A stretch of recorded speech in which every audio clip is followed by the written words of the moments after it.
All right, amazing. Welcome back, guys. In the previous session, which we had yesterday, we spoke about all of the psychology of hiring, the mechanics behind it, and what hiring managers are looking for, your role when it comes to getting hired, and pretty much what happens in the back end of it, what hiring managers are assessing you for, what needs to be on your resume, and all of the other critical part that needs to happen mentally for you as well as a candidate. So I really hope that that was something that stuck to us. And when we recap the video as well, we can get as much information as possible if we missed out some stuff. Hi, Bisola. Good to have you here. Amazing. I did ask you guys to do a bit of a research, jump in on Seek and Indeed to look out for different business analyst jobs and kind of highlight common tools or common skills required. Did anyone get some time to look through that? And if you did, what did you find? What were some of the similarities that you found in some of the in the jobs highlighted?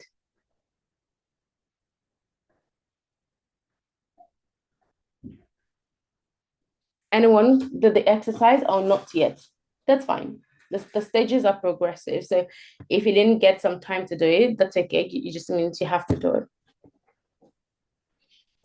it. So I had done some before, Okay. I just looked through a few today, but I'd actually done some before and I had a few questions that I just told myself I was going to ask. While a lot of the things that we've done in our training repeatedly come up, so like most of the JDs are not, or the descriptions are not things that I think any of us would be shocked at. But I noticed that a few of the more technical BA roles kind of include things around data analytics. Yeah. So I don't know why they put that in, but I've come across a number of them asking for SQL, Yeah.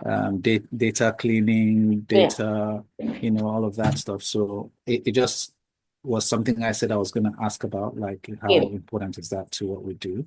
Yeah. Um, but yeah, so all of the other, most of the tools that you see Jira, you see Azure DevOps, and Confluence, and then a lot of the things that we already know, pretty much Miro, Lucid Chart. They do say a lot of Lucid Chart, and stuff like that. Yeah. Look, every organization are needing more things than the other. And organizations, some of them have a lot of resourcing, some don't. So some of them might be looking for someone what I call like a multi-dimensional, almost like looking for two roles in one. Companies to that because they have to save money, right? So it really depends. Historically, when people have had to do this, I remember there was this lady, her name is Rachel, and she had the exact job where they were kind of asking for SQL and asking for a fair bit of data analysis. And because it's not going to be the most prominent thing that you'd get in that interview, we just did some more preparation towards that to support her, right? So I would not totally rule that out. It's hard to give you a broad knowledge of what that is, obviously, except we see a JD, and then we can say, okay, this is the direction we should be headed. These are the likely questions they would ask you on this, and then we can prepare towards that. So that helps you with some knowledge. But your interview would not be 100% just testing your data analysis skills because you're not one. Do you know what I mean? So that would be the scenario, but I would not rule that out just because there's a one liner in there that says, oh, we're needing someone with this. You might not even have to do that on the job. So they test out all of those things, which is quite interesting, which is interesting. All right, amazing. We do have more people on call right now. Admin PC's iPhone. Hi, can I get you to actually pop your government name on there? Or I can change it for you. Sorry, I just chatting with my phone. Just That's coming okay. back from, yeah, That's it's okay. Chickasee. Yeah. That's okay. Yeah, I know that. I'm just gonna rename you from here. Cool. Amazing. We missed you yesterday, but that's all good. We just went through a lot of physics, so you can recap and have so much fun. All Oh, right, that's so fine. then or doing something a bit more practical, and then you guys would have some tasks. I promised I want to leave you guys right on time today, but I will try my best. I want to go through every single one of your pitch. And I prepared something which I mentioned to you. When I get there, I will show you because I want to give you guys two options when it comes to your interviews. And you guys, completely up to you if you want to take me up on that offer. Okay, this is to help a lot of the introverts in the room and a lot of the extroverts in the room as well. So if you're very extroverted, this would further amplify your personality. And if you're more introverted, this would kind of conceal that introvert side of things for you because they're going to be shocked.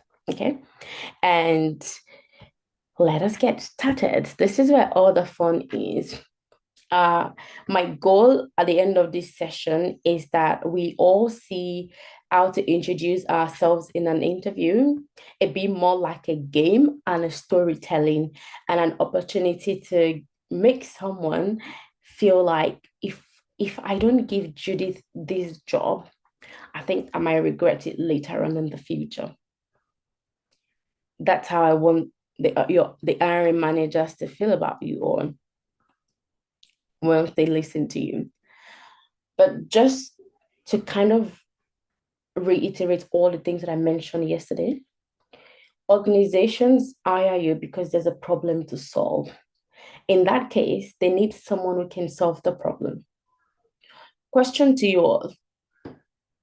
If you had a broken pipe in your home, as an example, and it's causing you grief because you've got water leaking all over the shop, if you had someone say, oh, you got them from maybe Facebook Marketplace or whatever, and they come into your house, they fixed it, but then you realize it's not done, it's still leaking, how would that make you all feel? I feel like, oh my gosh, I just wasted money, I feel cheated, all that, right? Exactly. That's kind of like what happens on the job as well. So with the hiring process is to help them sift out this and see if you are truly what you say you are on paper. And so how do I actually show a hiring manager who I am and what I'm capable of doing? And that's why I really want everyone to please be on camera today. Be on camera, be happy. Okay. I know like we're all kind of like serious face right now, but yeah, let's wear some happy face. It's like like when you want to have a baby, they tell you you have to be happy so you can release the happy hormones and so your baby can slide out easily, right? For the men in the house, you might not understand. If you're married, that might be something that you understand. If you're not married, it's good information, okay? So you got to keep your woman happy on that day. Now, women have to be happy. So I really want you guys to be happy so we can release the oxytocin and feel happy about the journey ahead. I'm like, yeah, I'm ready to smash this out. So guys, wear some happy face, okay? It's not always going to be this hard, I promise. There's this really, really, really good stuff. Remember, guys, I always say this. Hiring managers are hiring a co-worker. They're hiring someone they will eventually meet in the coffee room. They're not hiring a resume. So they will want to see you. And I will show us some nuances. For people that might have interviewed in Nigeria before, you would quickly understand that the culture and the nuance is very different. It's extremely different. Very, very different. So in Nigeria, you could step into an interview. The expectation is that you wear a serious face because they're your personal Lord and Savior, right? You have to be serious and be like, my boss, I'm here to serve you, right? That's the expectation. And so if you would go into an interview and be like so frowning your face and shaking like that, they're going to be worried like, we've not even given Julia the job. She's already frowning like this. So when she comes on board, maybe she will just smash our heads. So like you guys might have heard some of these jokes before. I remember when I worked in care, like when I moved to Australia and I worked in the care sector, and I had a friend who somewhat was slightly confrontational. That's just like who this person is, who he is. And so even when he was like joking, his voice was just very strong all the time. And and so there was an incident on the job, and he was just using his normal voice. And the person was like, "Oh my God, you've been so confrontational, you're making me so scared," and all that jazz. And like literally, he was just using his normal voice. But that was misinterpreted as this person is yelling. And it's hard to explain, like, this is my, like, this is me. Like, I'm not, I promise you, I'm not yelling. Right. So there's all of those nuance. And so your body language and expression matters. When you're going for an interview, please, whether virtual or in person, you want to join that interview at least 10 minutes before. Please. I'll share a quick story. Some of you might have seen Tyro's success story on Slack. Tyro joined an interview. I remember I was pregnant, and then he called me and said, Tyro, I just finished this interview. Tyro, you would not believe what happened to me. Okay, pray tell me. Tyro, I could not, for the life of me, turn on my camera throughout the interview. My camera was not coming on. And then I was like, okay, so you're telling me you did a 30-minute interview and they could not see your face, and there was not, it's like, no, Tayo. I think my village people definitely followed me to this interview, he said. And I was like, okay, this is why I want you to join 10 minutes before. Test everything. Of course, we did not get that job because no one's gonna hire you, but you joined an interview and made such bad impression. Team, are we together? No one's gonna give you the job. It's like these things sound like we should all know it, but please, I'm putting it out there again. Arrive 10 minutes before, because then you can test all your gadgets. If yours is not working, village people cannot enter your laptop, enter your husband's laptop, enter your neighbor's laptop, enter your friend's laptop. They cannot. They can't penetrate all those systems. So if something is not working, you would find an alternative. And also, please do not join an interview on your phone. Please. That just looks tacky. It looks very tacky. It's giving unprepared. It's giving unserious. It's just bad. So your phone is not an alternate option. Get your friend or someone. You can just get a computer, reschedule, whatever. And this one's very important. The second one is, please, you need a notepad in an interview and a pen. Can someone tell me why you need this? Take a wild guess on why you might need this. A plain notepad. Like, make sure it's not anything that you've written, like, stuff in there. Just something nice and plain. Just grab a little one from Target or wherever. Does anyone know why we should go into every interview, be it virtual or in person, with a pen and a notepad? Can anyone take a wild guess? Or you guys don't know? And if you don't know, just tell me, no, Tayo, I'm not sure why. John. Okay. So that you can take notes whenever they're saying something important, rather than just nodding. That's one. Thank you. I like that. Rather than just nodding, that's one. Does anyone know the other reason why you need to have a note and a pen and a notepad? Uzo. I think it presents you as serious, like you came prepared. Okay. You're ready. Yeah. Okay. You guys have all given good reasons, but the most important reason for having a notepad and a pen, okay, she goes here. Okay, I think just to note down the important questions you might likely ask after at the end of the interview session. Okay, that's fair. Now, the most important reason why I want to encourage us to please have a pen and a notepad is this.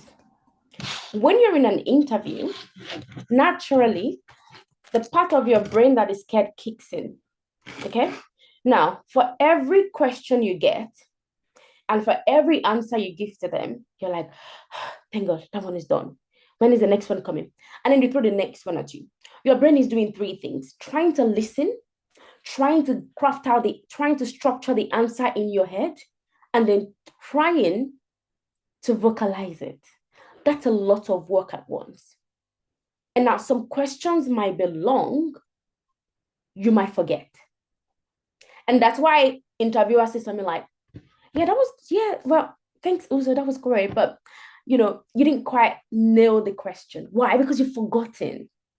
And I see too many competent candidates forget to actually hit the nail on the head because they didn't write it down. Now your brain would pick up on the last question it heard.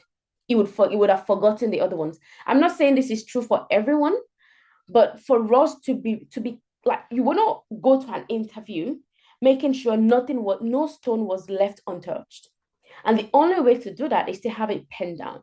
As an example, someone says, "Hi, Uzo, can you run me through how you would typically facilitate a user acceptance testing session in an interview, and how you've done that in your experience, and if there were any difficulties in the past that you've encountered while facilitating a UAT session?"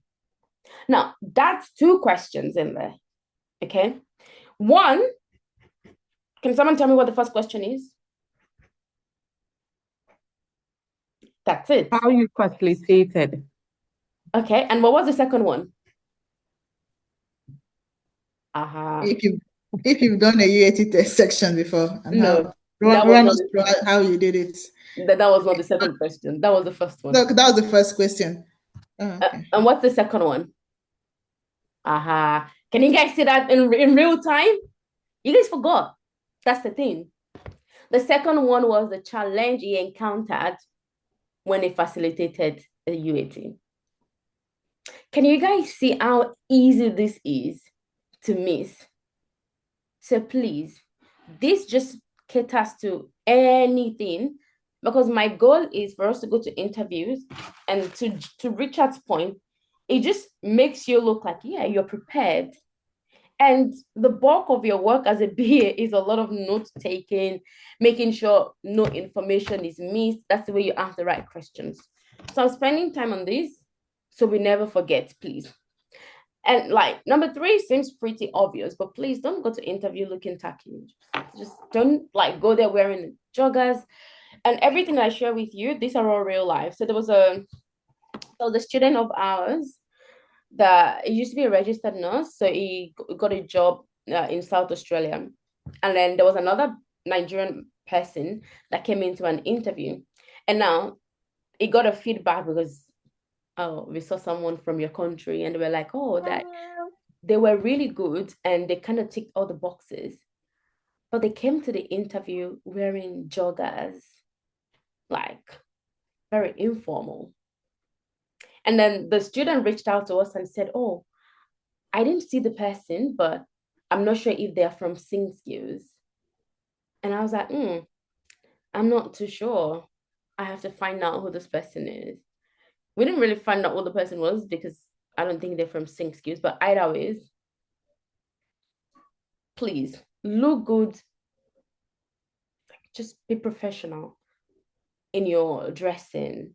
Don't be like wear hoodie and just present casually, rough backgrounds on camera.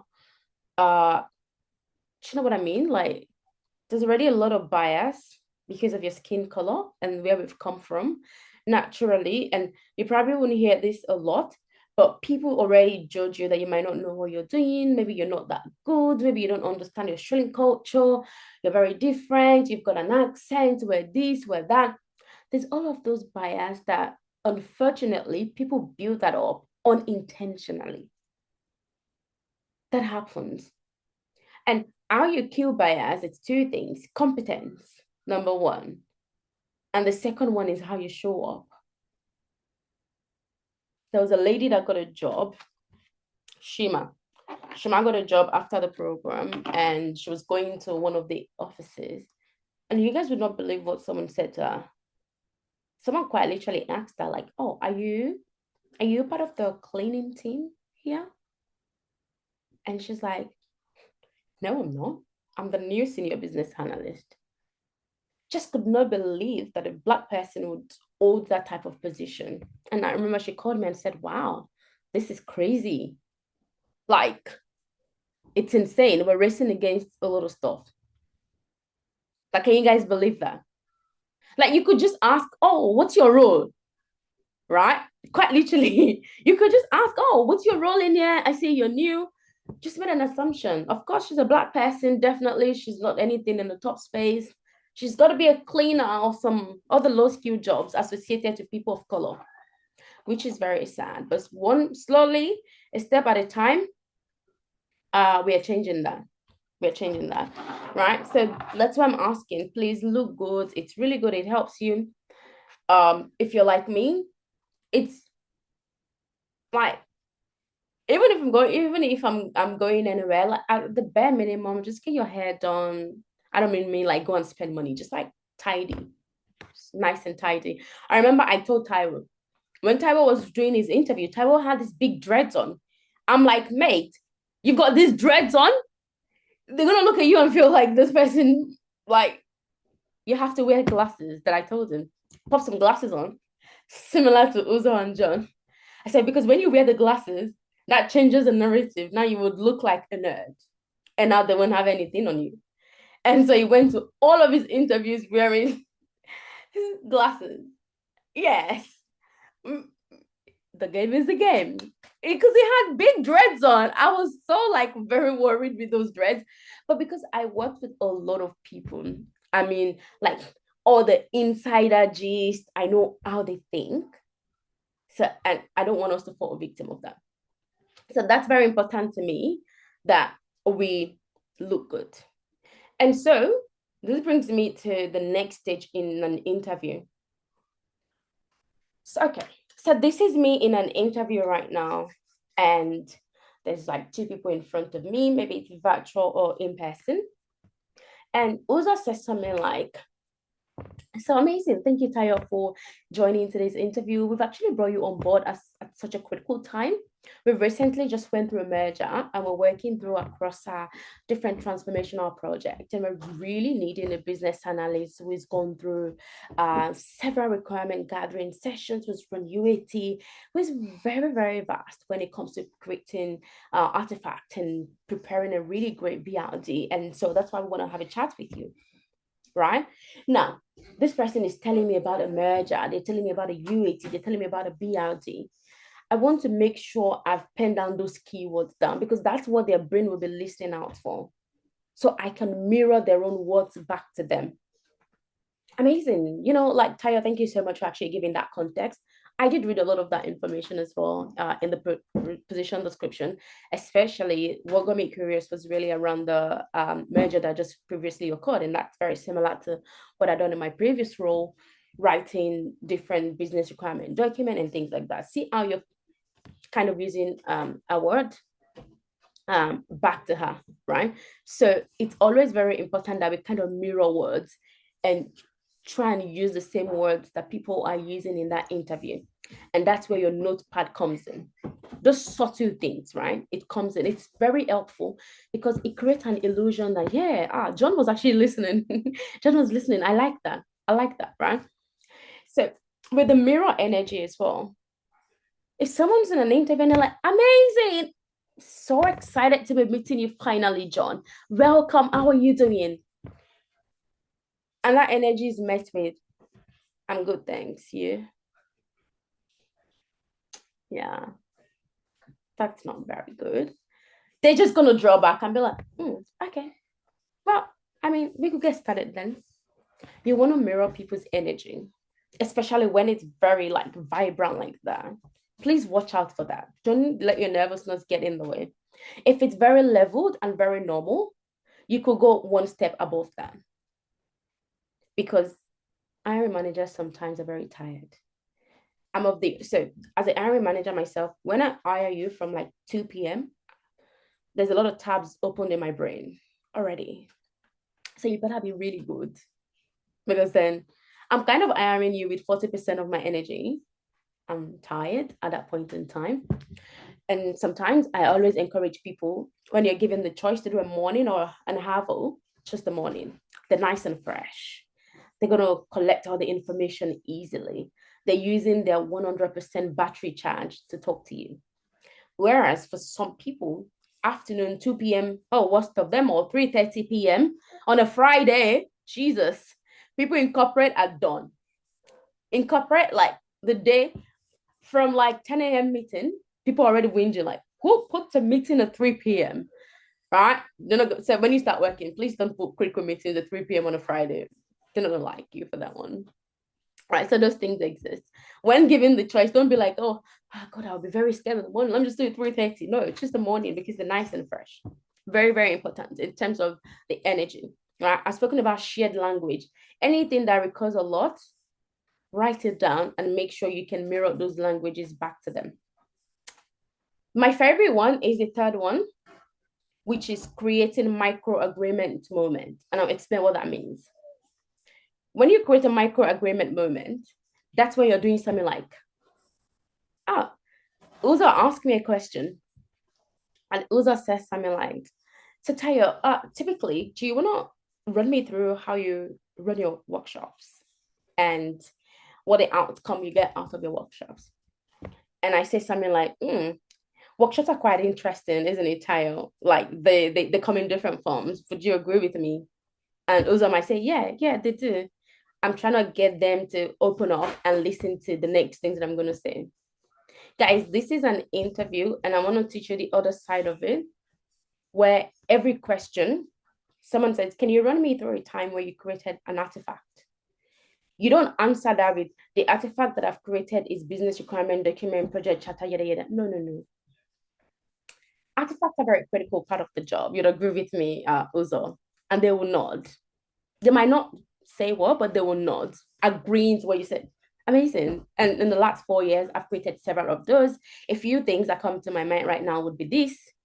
An example is a business case. And you'll agree with me, that's a critical piece of our work, because that's quite literally how we validate and how we make sure we can really, really justify why we need to embark on this project. Call it your investment submission. So what I'm trying to do in there is, typically as Nigerians, and this is not even anything about us, but typically as Nigerians, we're very straightforward. Someone asks you a question, you go bang, bang, bang. Where do you live? I live in New South Wales. Boom, done. Right? Whereas, okay, I'm gonna get you in a second, Emeka. So, like, a lot of us are kind of like very straightforward with things. If someone asks you a question, you just jump into it. Tell us about the time that you ran a requirement. So I ran a requirement workshop like in my last project. Whereas your typical Western person might gloss around it a fair bit. Oh my God, I actually do love requirement sessions. And in the last couple of years, I've run several of those.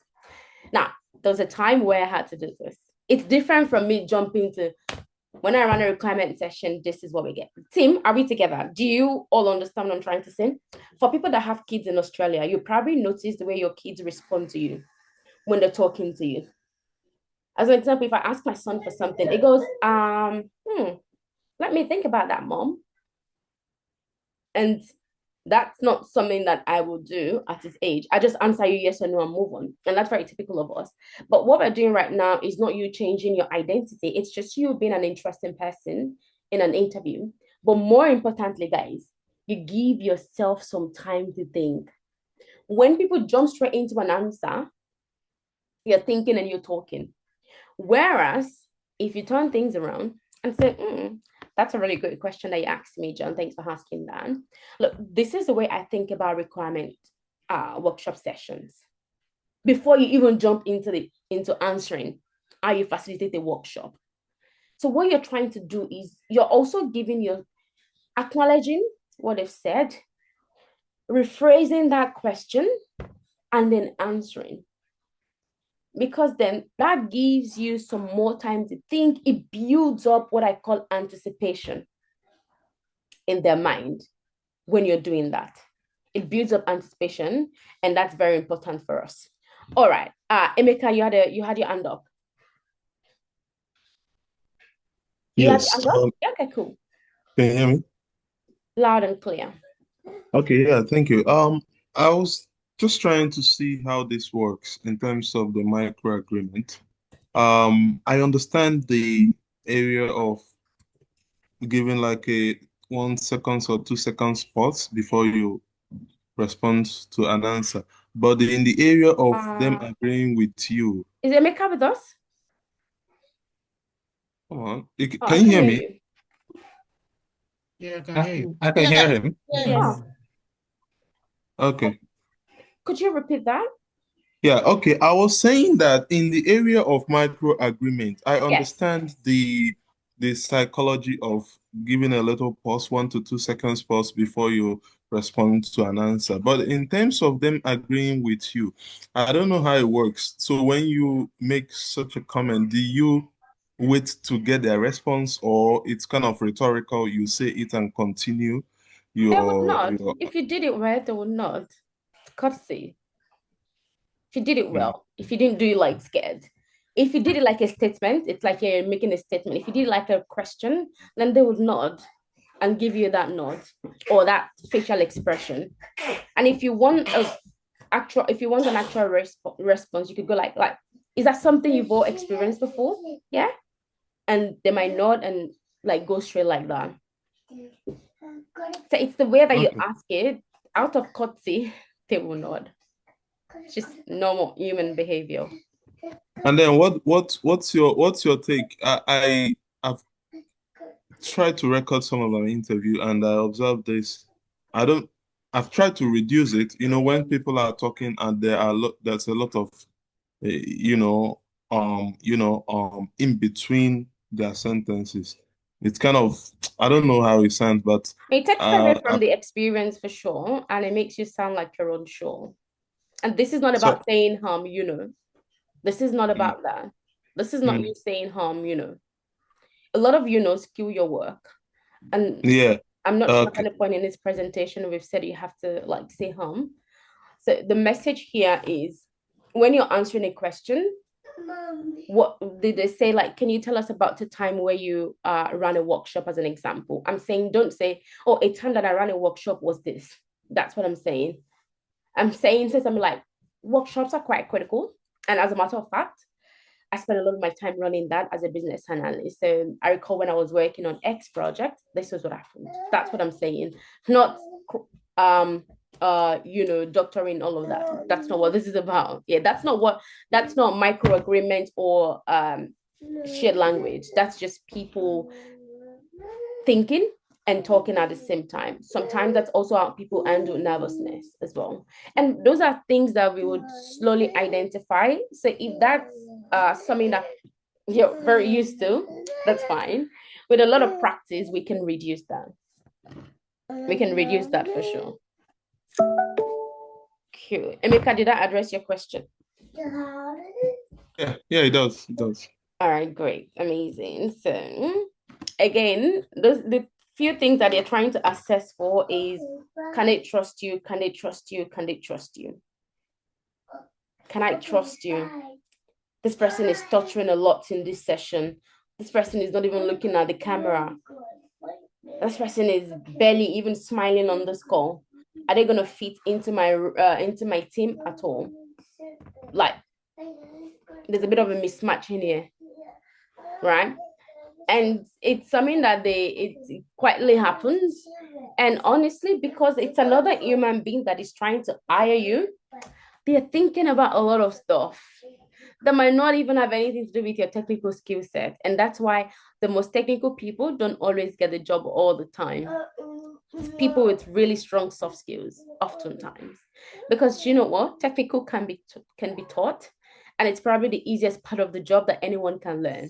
But you see, people skills, ooh, good luck trying to teach that, because you're trying to bend a very frozen hard fish.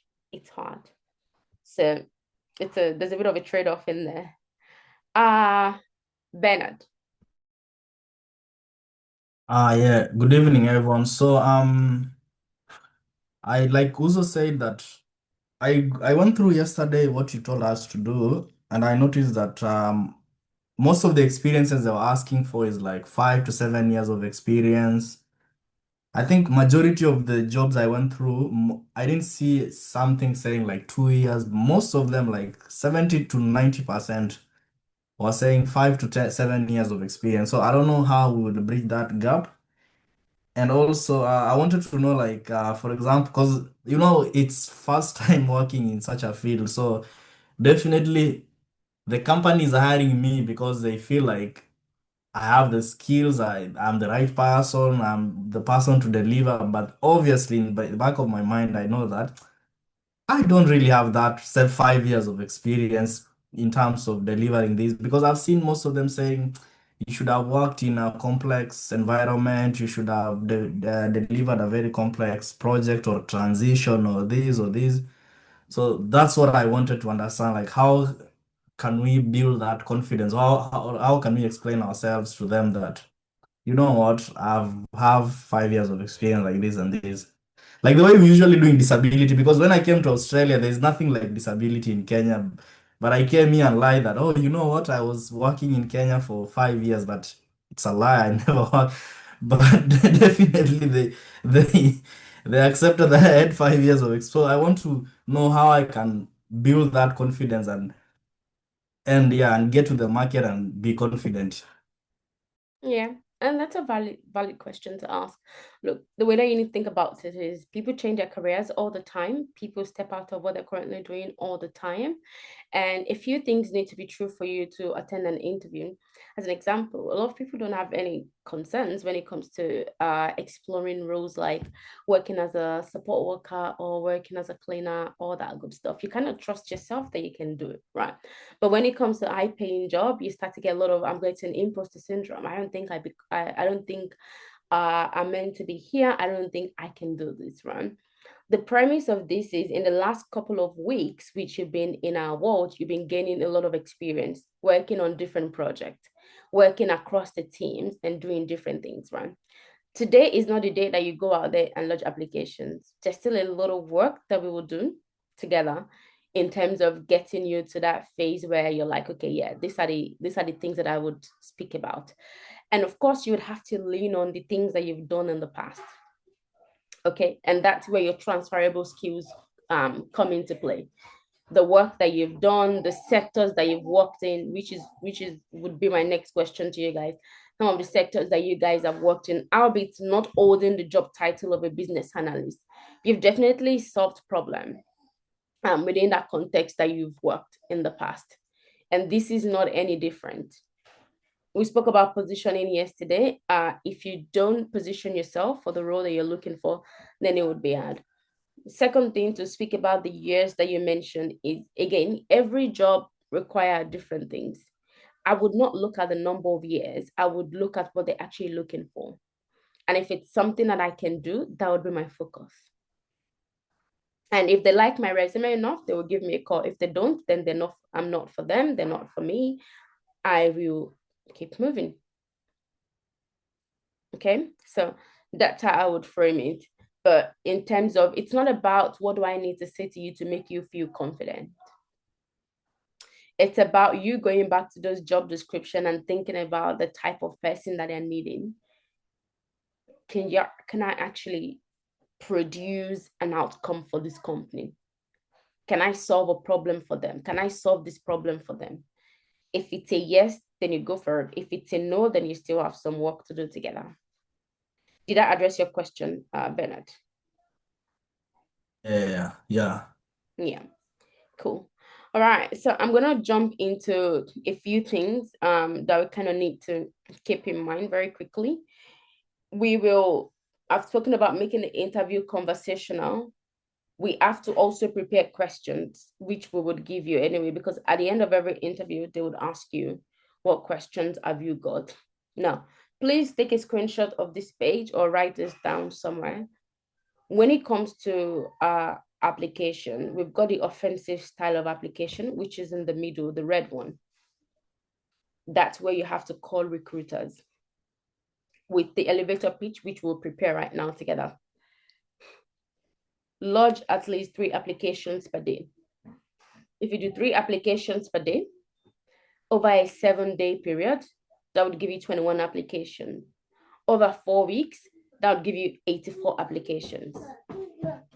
That's a lot of applications churned out, including you giving hiring managers a call.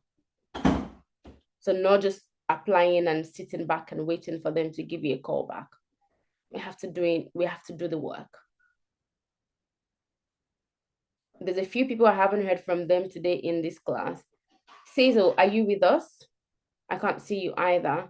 Emmanuel, can't see you. I need to be able to see you on this call. I need to be able to interact with you all. That's why. Hello. Hi, I'm actually was driving. I'm just about to reach home in 10 Okay. minutes. Okay, cool. No worries at all. That works. That works. Cool. Tayo, which Emmanuel, please? No, not yours, of course. You've got your Okay. camera turned on. Yeah. I'm here. Okay. Okay. Cool, cool. All right. Uzo, you had your hand up first. Yeah, so just around the applications, lodging 3 applications per day. So what I noticed when I was looking, like I said, I've been going through Seek and just looking at business analyst roles. And what I have noticed, especially on Seek, is that there are a lot of those quick applies. So and then again, you don't necessarily see a lot of new roles come up like every day. So my question is, do we completely ignore the quick apply, or we work on it based on availability? Yeah, Like no, we go definitely. for the apply and then Yeah, no, yeah. definitely not ignore. It's just stay away from it as your first call. The reason I say that is because oftentimes everyone, a lot of people like shortcuts, right? Just want to do, and then they ignore the applications that could quite literally bring them a bigger ROI. So it's not to ignore, it's just as much as possible. You want to look for the one that takes you directly to the company portal, and then you can give them a call as well. Yeah, but definitely it's a game of numbers and of Yeah. course quality. So optimizing and putting that work out there. Right, cool. Okay. Emeka. All right. Thank Yes, for me, it's on the call recruiters. I know it's very effective, but I've not been able. A lot of them you don't have their contacts are not on Seek, or not even their email on Seek, or what's it called, LinkedIn. So is there like a way to search or get recruiters, contacts that you Yeah. can share with us? Yeah, like if you guys want to pay for the tool, there are tools that can help you do that. There's a tool called Contact Out. It will tell you their contact numbers. I think there's a free version of it. I'll probably show you after this session. If there's a number there, yes, definitely give them a call. You can go into their website as well. You would probably find their details in there. If you go on LinkedIn as well, some of them intentionally put their numbers there. Why? Because people don't call them. Anyway, so Okay. this is where the number is obviously there. I would give them a call, but I wouldn't waste time trying to go and search and then spend so much time trying to search for it. Yeah, but there's a tool called Contact Out. Contact Out allows you to get Google extension. So anytime you put a job up, it would automatically populate the number. And there's also another tool called Apollo. Apollo allows you to generate people's contact numbers. Yeah. Cool. Emmanuel. I want to know. So in all this, is it good to go through recruitment agencies? You go through anything to get a job, Emmanuel. It doesn't matter Oh, what you okay. go through. Just Because get a job. normally people do not like going through those It doesn't agencies. affect you. You still get your pay. Oh, okay. Yeah. Those ones have a job. Their job is to get you into a job if you're good. So think about it that way. They get commission over you, 10 to 15. And yeah, so it's a job for them. They just need to present good. All right, cool. I'm gonna come back to star framework and all of this jazz. But I want to get into the elevator pitch. Thank you guys. I know you guys have been very interactive today, but I want to spend time here. I can always come back to those sessions, so you guys can watch some of my pre-recorded sessions. This is a part where I will need everyone to please pay attention so we can do this work together. I will explain the mechanics of this, why this is important, the different ways through which you can deliver this. Every interview starts with, let's get to know you. There are different variations of that. Whether tell us about yourself, good old way, or tell us why you've applied for this position, or do you want to tell us a little bit about your journey in the last couple of years, whatever year you have on your resume? Either way, it's a blank Canva targeted towards giving you some information, targeted towards giving you an information. And so it needs to be treated as such. Like I mentioned, it's a big opener and it's 80% emotional. So that's why the mechanics of this is in the delivery, your tone, your body language, it's in the delivery, right? So there are a few things that I want us to do in here, and we're going to use what we call the trust framework. So please write this down. It's just like very simple. It's just 5 P's, and I will teach you guys another version too. So you choose whatever you feel most comfortable with, whatever it is that you prefer. Historically, people prefer the version 1. Now, we want to harness what we call the trust framework to explain who we are in an interview. The first T is doing one job, which is you want to turn the question around. You want to turn the question around. And it goes something like this. Thank you so much, Uzo and Emmanuel. Thank you, Emmanuel, for attending today's session. I've got my colleagues here, Uzo and Emeka, and we're really excited to get to know you today. I will go through a few questions with you. This will run for 30 minutes. At the end of this session, we'll give you some time to ask us some questions. Does that sound good? And you'll be like, yeah, sure, amazing. Let's get started. Cool. Uzo, do you want to tell us a little bit about your journey in the last, I believe, 4 years you've been working as a BA? Yeah, 4 years. Cool. Do you want to tell us a little bit about your journey in the last 4 years working as a business analyst? That's typically how they start, right? And because we want to do a bit of a pattern interrupt, I would say something amazing. Thank you so much, Emmanuel, for asking me that question. Now, I'm going to make a big assumption here that you had some time to look at my resume. Would you like me to give you more clarity on what's on my resume, or would you prefer the more interesting version? 9 out of 10 times, they're going to tell you, tell us the interesting version. Uzo is like, Tayo, seriously, I don't want to be doing all of these gimmicks. I just want to tell them who I am. I get straight to the point. Thoughts. I want to hear you guys know what's going on in everyone's mind, because everyone's like, wait, what? What do you mean? Judy. Okay, Doreen. Guys, tell me what's going on in your mind. Bisola is like, ha. It sounded like 1, 2, camera action. Yeah. Exactly. Yeah.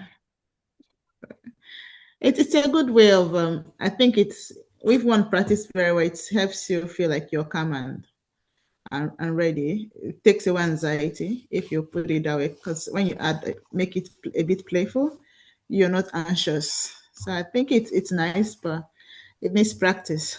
Yeah. For me, Tayo, I didn't see that coming. Yeah. Like, no. So yeah.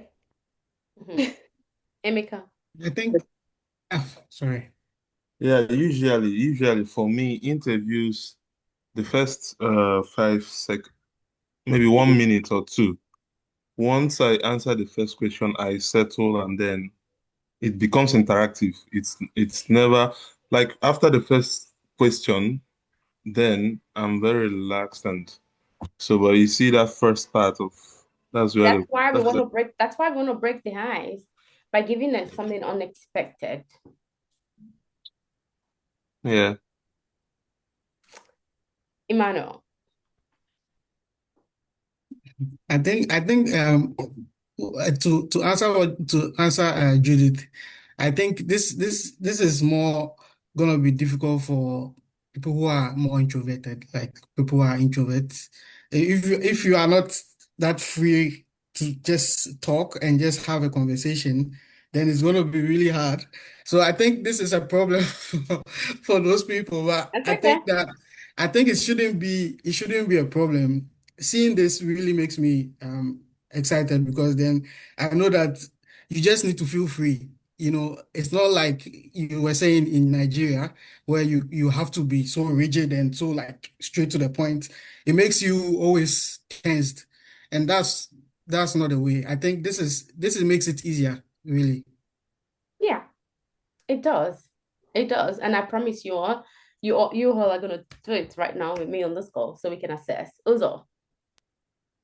Yeah, I was just gonna add to what Emmanuel said, and where I'm gonna come from is to say that even if you're introverted, just the idea of it gives you something to do that you've never done before, Absolutely. and the practice. Because to be honest, I'm introverted.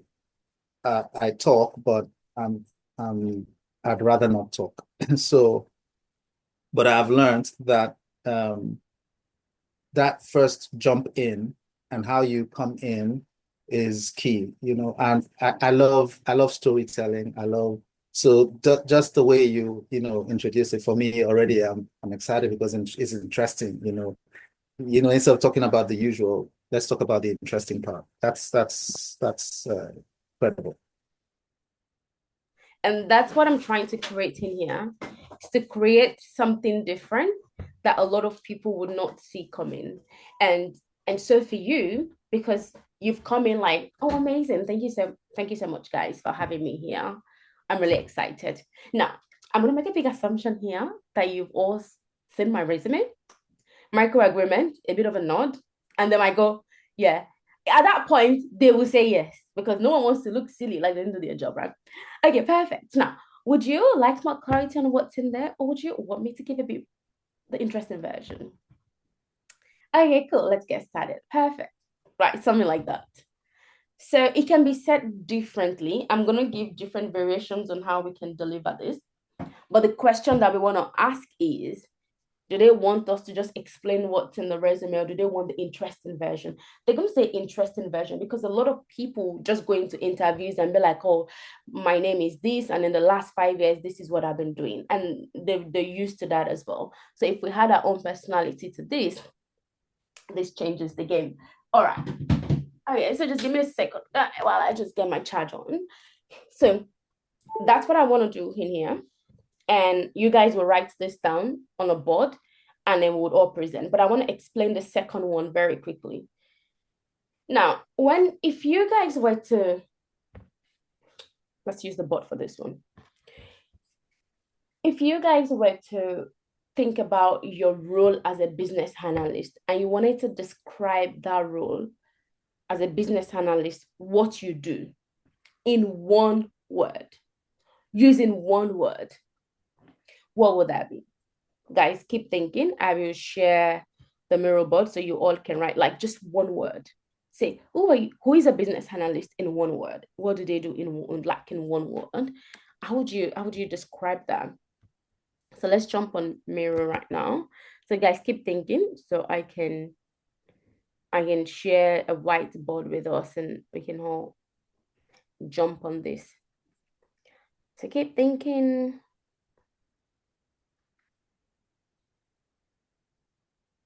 Cool. So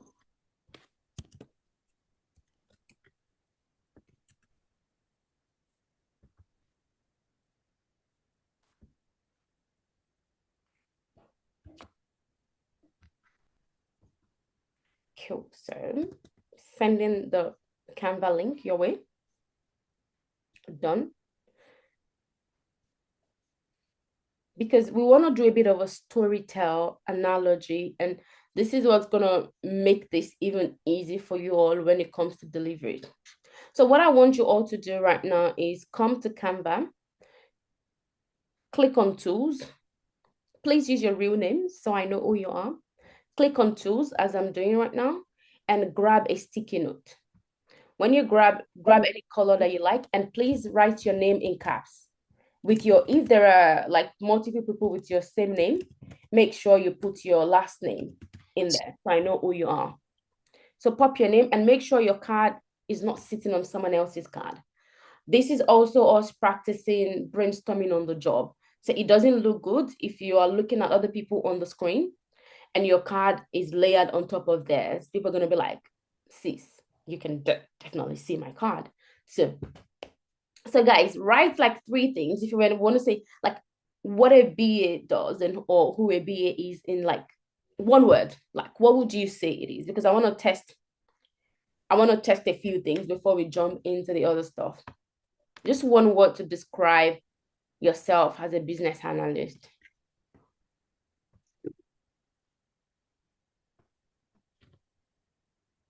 Okay, so guys, please write. Once you're done, tell me you're done.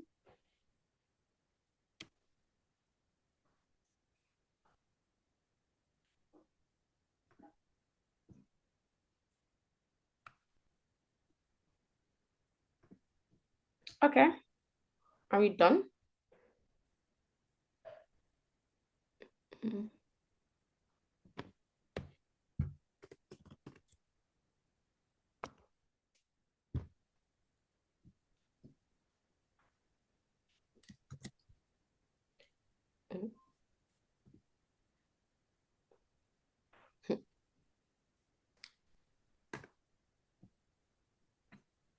Okay, problem solver, yeah, change maker, strategist, problem solver, solution provider, okay, change manager, yeah, adventurer, explorer, transformer, okay, transformer, yeah. Emmanuel A, can't see you yet. Emma Bin, change agent, yeah, like that. A game changer, a problem solver, a solution provider. Cool. All right, amazing. I like that. Amazing. So now, if you wanted to list the three things that you feel like a business analyst does, like how would you streamline down into like three things? What do you actually do as a business analyst? If you wanted to use an analogy, say you want to compare a business analyst to something, what would you compare that to? I want to hear from you guys. What would you compare it to? Someone says, Uzo, explain what you do as a business analyst, like a 5-year-old. What do you do? There's a lady that attended an interview, and literally the first thing was, say you met me in an informal gathering and you wanted to explain who you are as a business analyst. How would you explain that to me? There was another question around, so I'm a 7-year-old and I've just come to you and said, Mommy, what do you do as a business analyst? How would you, if you wanted to describe who a business analyst is using an analogy, what would you compare it to, team? This is where we critically think about what we do. And I'm really curious. So I want someone to talk. I want you guys to talk. Okay, can I go? Yes, please, Uzo.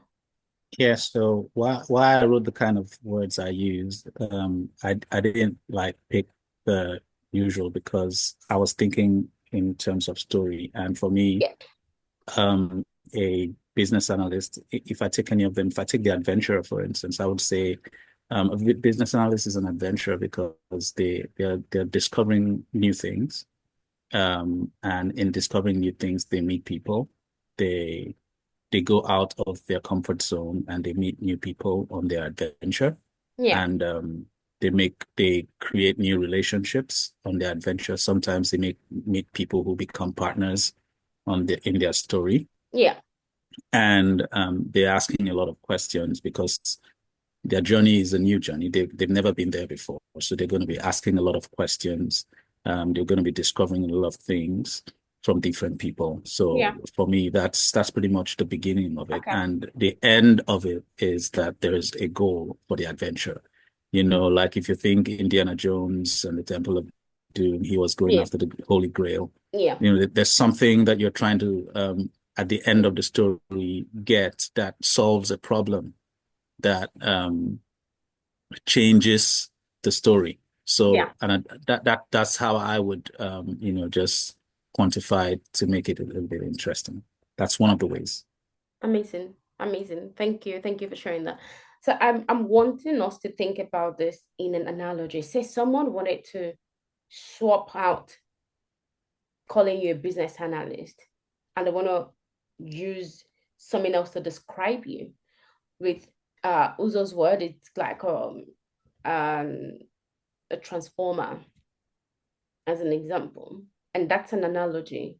That's different because people remember analogy, people remember stories. And remember, my goal for us is within those first few minutes that we open our mouth to talk in an interview, we're already delivering, okay, I have to listen to what Emeka has to say, because that introduction is a killer. Because, okay, I didn't see that type of introduction coming. Oh, what compares themselves to a transformer? Okay, I'm curious. Now, I want to get to know what he has to say. So I'm wanting us to think about this. Obviously, I have a lot of different analogies that I've created that I can share with you. But as much as possible, I'm breaking this down because I want your introduction to feel like you, not just something, not a template that you copied. Of course, I would give you guys something to work with. But if it's you, when we create this together, that's something that it just stays there. So guys, I want you to think in analogy. Judith, your hands are up there. I want them down, typing. I want them down typing, right? So let me see what we've got in here. Change manager, problem solver. So guys, if you wanted to compare the role of a business analyst to something, what would you compare it to? Okay, Bernard says a driver. I like that. Okay, whilst you guys are thinking, I will show you an example. I'll show you guys an example right now. Okay, cool. So let's get back into this. Let's close. Okay. I'm gonna stop sharing and make this bigger for you all. Okay. So you guys would all write this down and you present this to me, but just wait for my instruction. Just wait for my instruction. The second thing that we want to do is we want to review who we are. And revealing who you are is doing 5 different things. It's so interesting, but it would all make sense together. It would all make sense once we're done. When they say you want to reveal who you are to someone, I could easily just say, in the last 5 years, I've been working as a business analyst, this and that, this and that. That's revealing who I am. Or I could tweak things. Remember, guys, we asked them a question here. How would you prefer the more interesting version? And so Judith, my interviewer, says, okay, yeah, let's have it. And then I want to go analogy first. Analogy. Rather than say, oh, I'm the business analyst. Analogy. It's quite interesting because my colleagues often refer to me as a detective. Now, my official job title is a business analyst, but I earned the detective title because when you think about a group of people in the room, I'm usually the first person piecing together clues from stakeholders, uncovering the real business pain, and turning it into an actionable solution. I will share a version of this. Who is a detective, guys? What does a detective do? Emeka, a detective, what do they do? Yeah, basically investigate, yeah? To find hidden crimes. Exactly. Is there a similarity between a detective and a business analyst? Yes. When it comes to the core of what they do. Yeah? Yeah. What are the other analogy that we could use? I did say it like a translator. Okay. So I see business and analysts like people that could speak 2 good languages. So you understand what the stakeholders want, and then you speak the language of the developers. So you kind of understand the both language, and communicate to both to get job done. So yeah. Cool. So what I want us to do right now is choose your analogy. So guys, tell me your analogy. Okay. Tell me the nickname. that you feel comfortable, that you feel like describe you, and then why they call you that, why you've selected that nickname. Is it because as a translator you are able to speak multi languages, or is it because as a driver you always know the right direction? Is it because as a transformer you can move things quite literally from scruffy to clean, right? Whatever that looks like. So the why they call you that, because I'm the person doing this. And then the business outcome, meaning the value of that. So don't just give me an analogy without an actual value hidden under it.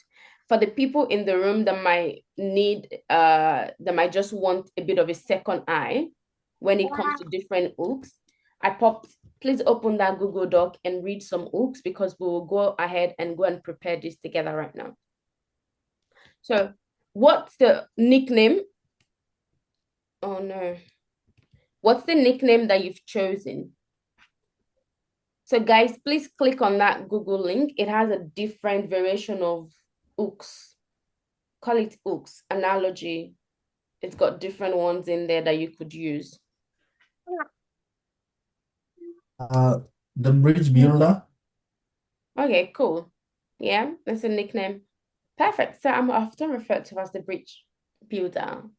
Perfect. So my colleagues often refer to me as the bridge builder. Now, my official job title obviously is a business analyst, but I had the bridge builder title because when there's a bit of a mismatch within the stakeholders and the technical team, I'm usually the person that gets brought in the room.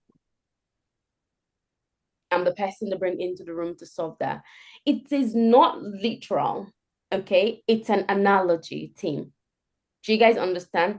It's like it's not like a literal expression, and that's why we've got things like metaphor. You want to describe and like really, really emphasize on something. You use idioms, you use metaphor, you use storytelling to amplify the message. So what we're doing right now is three things. So guys, please write the name that you've chosen and tell me. So which name have you chosen? We're just on 1 and 2, and we've only got 2 left. So it's a very easy introduction. So please don't panic. It's an introduction, and I'll probably explain how I heard this. There was a time I attended an interview, and they'd asked me a question, and this is why I've decided I'm going to continue to share this to the end of time.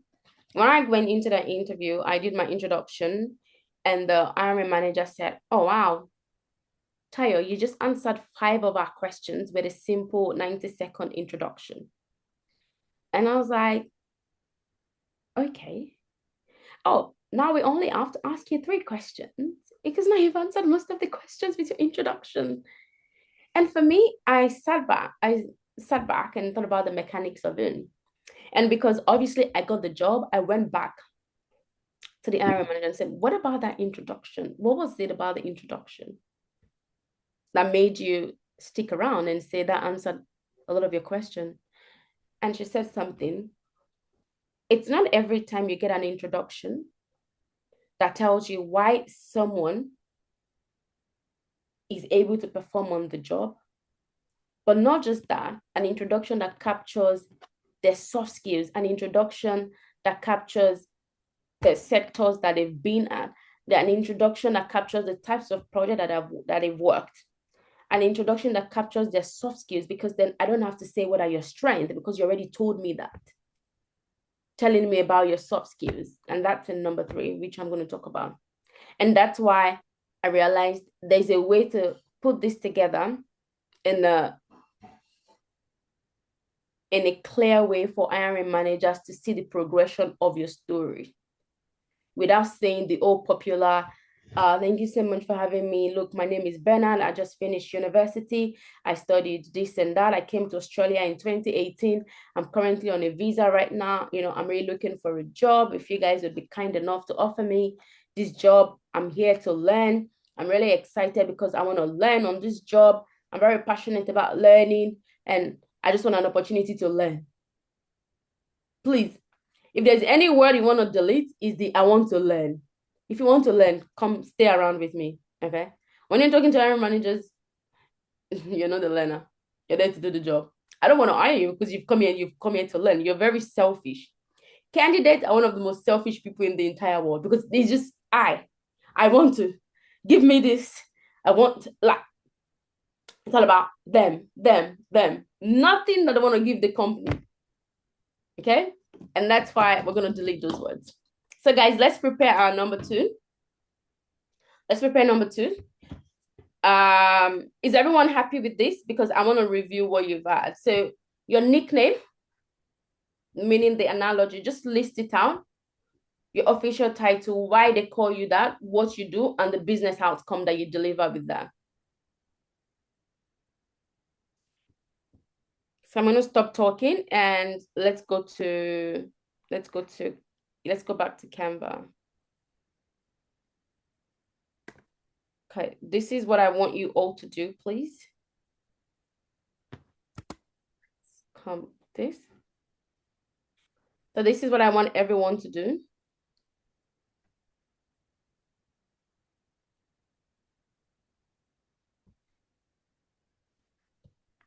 Because you're here now, assuming this is Emeka. So you do something like this. My page. Okay. And then you write T.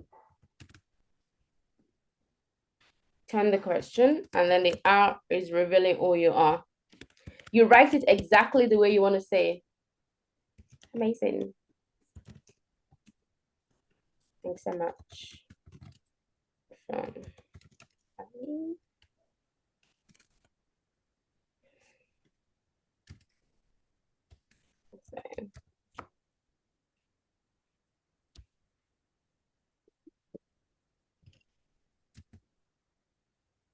Amazing.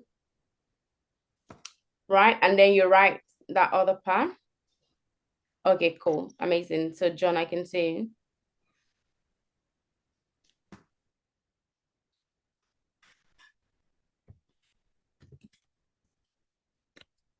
For people that cannot do without telling people what their father's name is, you can if you want.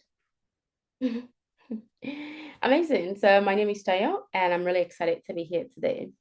Now, I'm going to make a wild assumption here that you've seen my resume, perhaps. Yeah. Amazing. So would you like me to give you a bit more clarity on what's in there, or would you prefer the more interesting version? That's what that sounds like. So for a lot of us that are very used to telling people our name, I think it's good as well to kind of reintroduce yourself. But the way that you organize it, it's very, very critical. Amazing. My name is Emeka, and I'm really excited to be here today.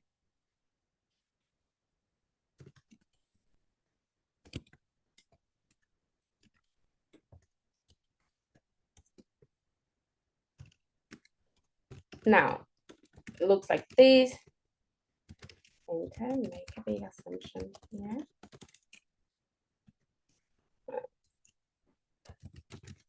Some time.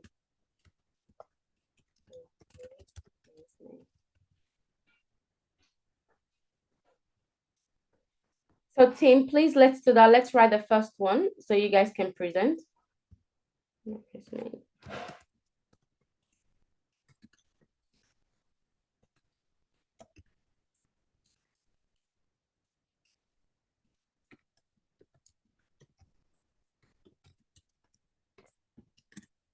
Something like this, but use your own words. Emeka, you're welcome to delete that.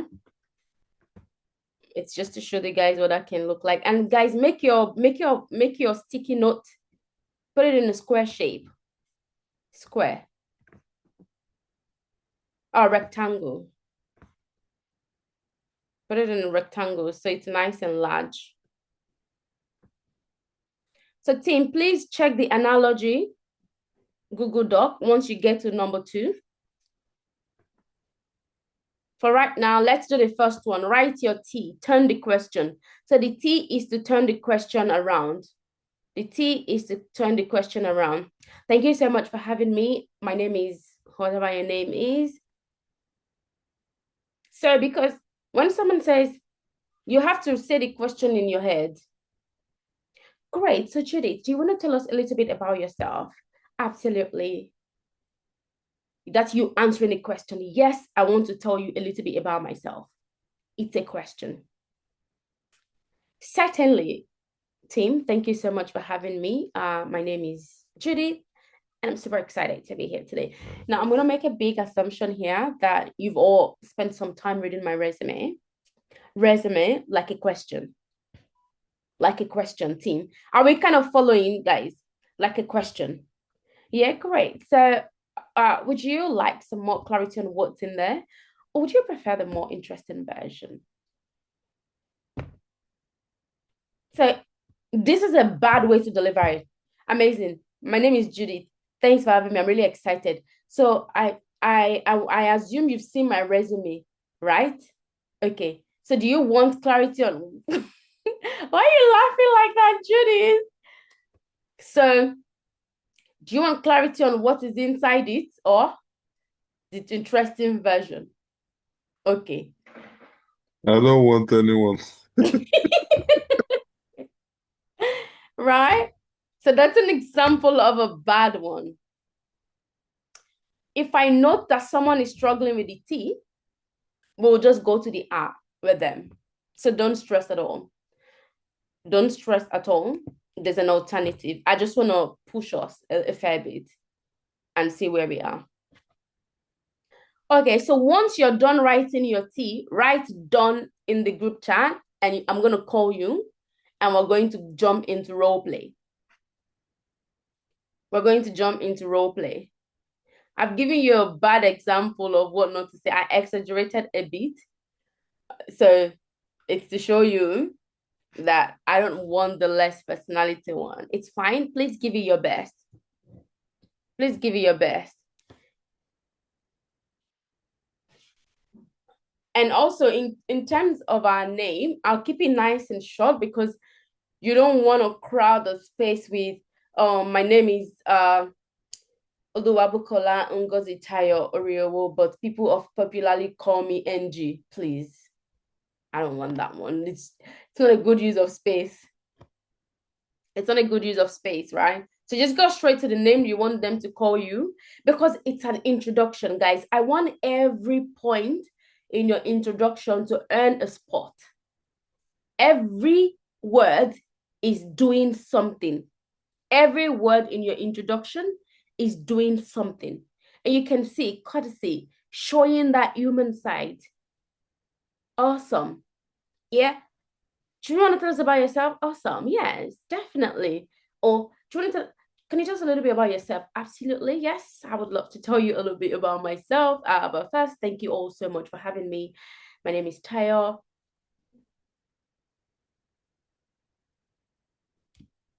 So I'm gonna shush for 5 minutes to get you all to write your T. And I'm going to call every single one of you to start the role play. Once you're done, just write done so I can call you in that order. Just write done, done, done. Once you're done with the T, and we'll start with you so we can maximize time because we still need to go to RUST. So we're using the trust framework today.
Team, all right.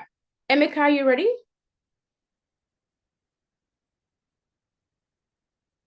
Yes, okay. Okay. All right, amazing. So role play. I want you to give me a bit of a simulation. I want to encourage us to please give this our best. Before I get to you, do internal practice. Please, I really want us to commit to this and give it our best. I'm going to jump into role play and I want to give you a bit of what this can look like. Are we together, team? Okay, Yes. role play activated. Great. How are you going, Emeka? Yeah, very well. Thank you. Okay. I should go and hang in the hair. Not even Tayo. How about you? What's happening? Role play team. Okay. We're gonna kickstart again. Amazing. Finally, we're here. Emeka, how is it going? Yeah, very well. Thank you for having me, and you? Yeah, I'm not too bad. Thanks for asking. Look, I think we're just gonna jump right into it, if that's okay. Great. So, Yes. Sure. like I mentioned, this is going to be a 30-minute session. I've got my colleagues here. I've got Uzo and Bernard as well. They are the program directors, and we're really excited to get to know about your experience and what you've been up to. So, I guess a good place to start would be, Emeka, do you want to tell us a little bit about yourself and what you've been up to in the last 5 years? Thank you very much, Tayo. My name is Emeka. I'm very much excited to be here. I believe you have my CV, and I will quickly jump into the interesting part of me. Sorry, Did you my do a baby. Did you do a My, remix of what we said? No, I was Emeka certainly did a bit of a remix for sure. sorry, my baby is distracting me. That's okay. Let's come back to you. Let's come back to you. Okay. Mm. Get baby in tune. I will come back to you. I will come back to you. Okay. And then I can give the correction in there. But it does look like you've done a bit of a remix to the questioning, and we have to be very careful. If it's delivered wrong, you're gonna sound like the most condescending person ever, and that's not what I'm looking for. Okay. All right, Bisola, let's go. Yes, Bisola, I can't see your face anymore. Can you see me? Okay, one sec. Let me come back. Okay, there you are. Amazing, amazing. Okay. Cool. Thank you so much for attending today's interview. Bisola, how are you doing? Thank you, Tayo. Thanks for having me. How are you too? Yeah, I'm good. Yourself? I'm fine, thank you. That's great. Is that how I pronounce your name, Bisola? Yes, that's correct. Okay, great, amazing. Thanks again. I know this was such a short notice, but I really appreciate you turning off for this one. Uh, we'll just jump straight into it, I guess. Are you okay with that? Yes, that's fine. Terrific, terrific. Do you want to tell me a little bit about what you've been up to in the last 4 years working as a business analyst? Absolutely. Thanks for having me. I'm so excited to be here today. My name is Bisola, and I want to assume you have received my resume. Okay, perfect. Would you like some clarity on it, or you want the interesting version of it? Okay, okay. Team, any judgment? How did that sound in your ears? Is the audience? Honest answers only.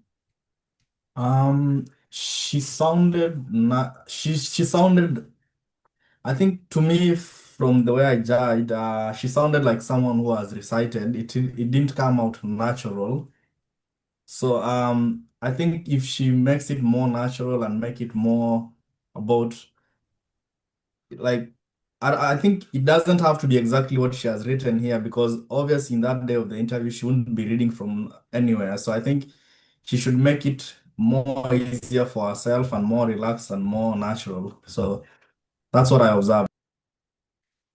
Okay, thanks. Any other observation? Where is your work, Priscilla? What color are you? I want to deliver it. Where is it? Green. Green. Okay, there you Yeah. are. Okay, cool. Okay, cool. All right. So this is how I would mix it. Amazing. Absolutely. And small.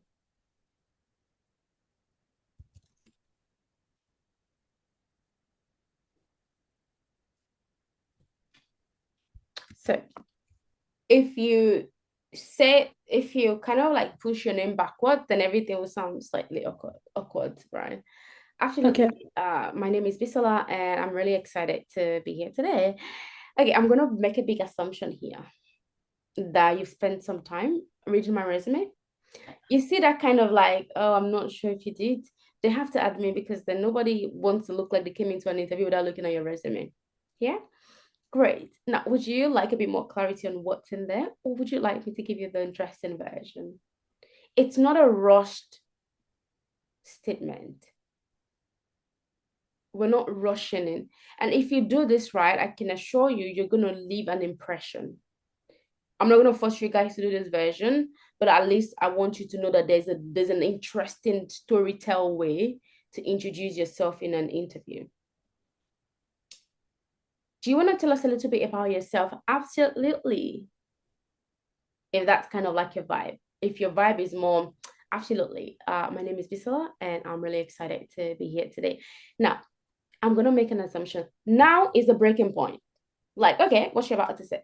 Now, I'm going to make a big assumption here that you probably spent some time reading my resume with a bit of a smirk in your tone. With a bit of a smirk. This is where you're showing personality. Before they even start to ask, what's your vibe? You're showing them. You can't say you have stakeholder engagement skills and you're in an interview. My name is Bisola. I'm really excited. So I assume you saw my resume already, right? Okay. Like, and then you go ahead and say, I've got really great stakeholder engagement skills. Where? This is how you show the stakeholder engagement skills without saying it. You guys are there smiling, right? Okay. But it's the truth. So I really want us to like put ourselves inside of this. It's just a 30-minute session. Surely, you guys can act. How many of you guys used to be in like drama department in church or something? Emmanuel, did you not act in church? You guys didn't act as kids. Maybe. Yeah, I think so. As children, I'm sure you guys already did some choreography or things like that. That's acting. Like, just go there, act for like 30 minutes, and that's it. And go back to your cold self. 30. Certainly. Right? Bisola, do you kind of understand what I'm referring to right now? Yes, please. So where you pop your name is really critical because then that gives you the. So absolutely, my name is Bisola. Thanks so much for having me. I am super excited to be here today. Now, it's like, now let's get to work. Now, I want to assume you spent some time, not received my resume. I want to assume you've seen my resume already. I want to assume you spent some time reading my resume with a bit of a resume. Perfect. Would you like me to give a bit more clarity on what's in there, or would you want the interesting version? With a bit of a, you can't say someone interesting version and you're like, or would you want the interesting version? Would you want the interesting version? A smile? Because what we're trying to do is they will let their guards down. And that's what you want.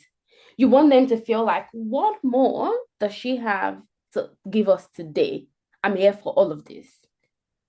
When you want to create trust, you want people's guards to be down. But people's guards can be down when you're just cold. Okay, let's go. Bisola, all good? Yes, please. Can you deliver it again very quickly? Okay. Amazing. Bisola, do you want to tell me a little bit about yourself and what you've been up to in the last couple of years as a BA? Absolutely. My name is Bisola. Thanks for having me. I'm so excited to be here today. I want to make a bit of an assumption. I believe you've received my resume. With a hand up like that? No, sorry. Is that part of the role play or that's just an add-on? Hmm. Can I go again? Yes, please. You have to. I'm Okay. looking at everything. Okay. Cool. Hi, Bisola. Thanks so much for coming today. Do you want to tell us a little bit about yourself? Absolutely. Thanks, Tayo. My name is Bisola. Thanks for having me. I'm so excited to be here today. And I want to assume you spent some time reading my resume. Hmm. Yeah, I did. Okay, perfect. Would you like some clarity or do you want me to give you the interesting version of it? Okay, someone just admitted that they did. You want to go, yay, I'm excited. Now, would you like some more clarity on what's in there? Or would you want me to give you the interesting version? You could even say, oh, you did? Amazing. Now, would you like some more clarity on what's in there? Oh, guys, this is you having conversation. It's not like some script that you have to rehearse or cram. Like if I ask Uzo a question right now, Uzo, did you spend some time doing the exercise in the workbook? Great. I'm excited. Literally what I said to you guys yesterday. So I want you guys to take away, stop thinking about this. Like, oh, it's an interview. It has to be doctored and I have to say it exactly the way Taya is saying it. Think about it. Someone admitted to have seen or read something that belongs to you. You're going to go, oh, you did? Great, great. Now, thank you. Thank you for doing that. I know you, like, please, guys, I really want us to get the mechanics of this. Judith is just smiling over there like, hey, Tayo, please. Ah, ah. It's just the first iteration. So it's fine. Okay, let's cross over to you, says. Thanks, Bisola. Well done, well done.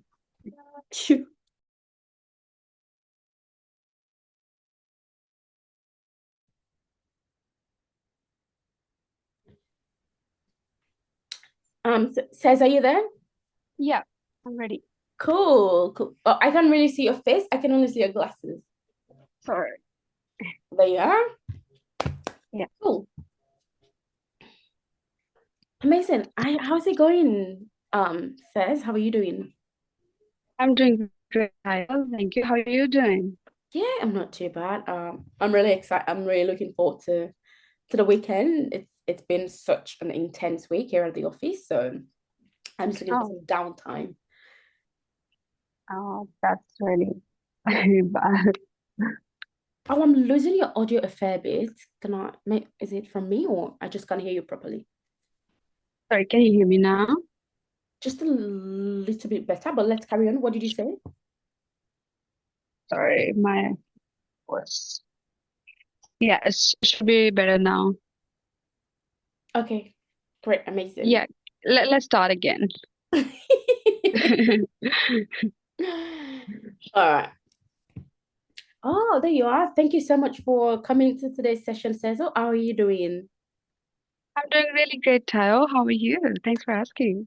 Flat out, flat out. It's been such an insane week here. We just deployed one of our big features that we've been working on for the last, I believe, 15 months. And it's just really great to be able to cool down. I'm actually taking tomorrow off and just spending some time in the nice sun. And I really, really cannot wait for tomorrow. So yeah, flat out. Yeah, that's amazing. Yeah. It is. It is for sure. Look, we've got 30 minutes to Yeah, go through this session. I've got some of my colleagues here as well. I've got Emmanuel, I've got Bernard, and we're just really keen to understand a bit more about your journey, if that's okay. yeah, for sure. Let's go ahead. Let's go ahead. So, Amazing. So, Sez, do you want to run us through a bit about your experience in the last couple of years and just give us a little bit of an insight sure. into your world? Sure, for sure. So first of all, my name is Tezel, and I have like been working through various organizations as a business analyst, and I hope you had a chance to look into my resume. Would you like me to give you more clarity, or would you like want me to give an interesting version of myself?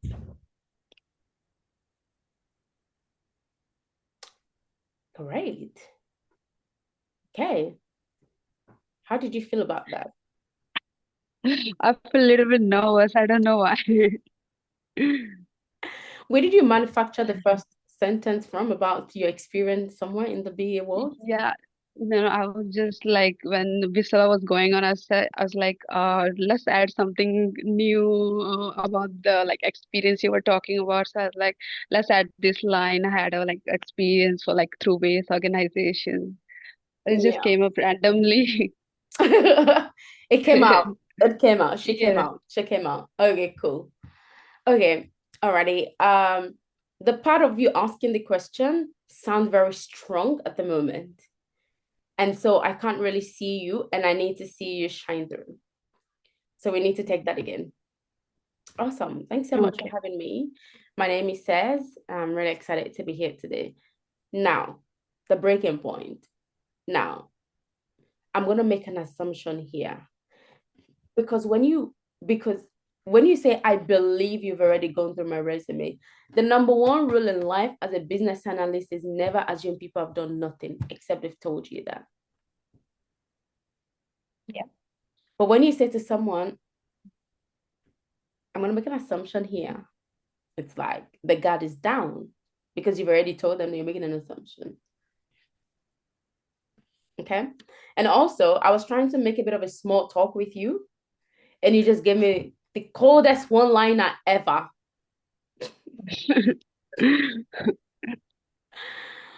Tim, did you guys catch that?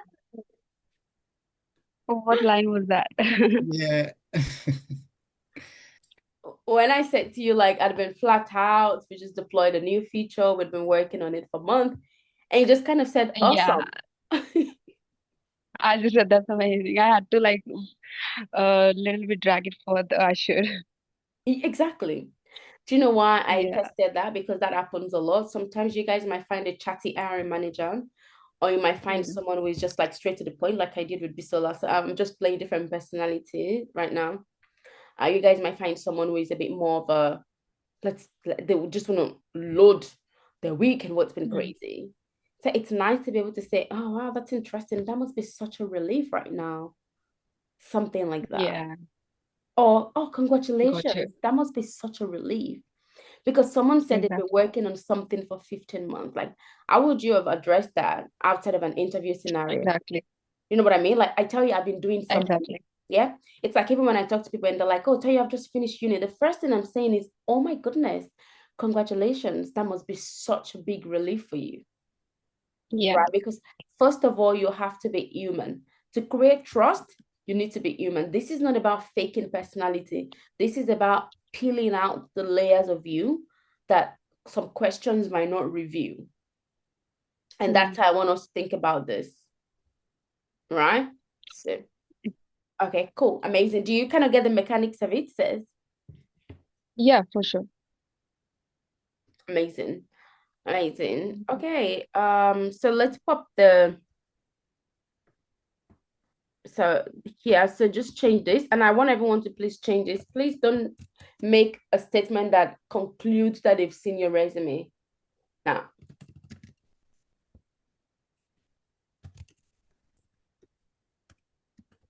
Marvin.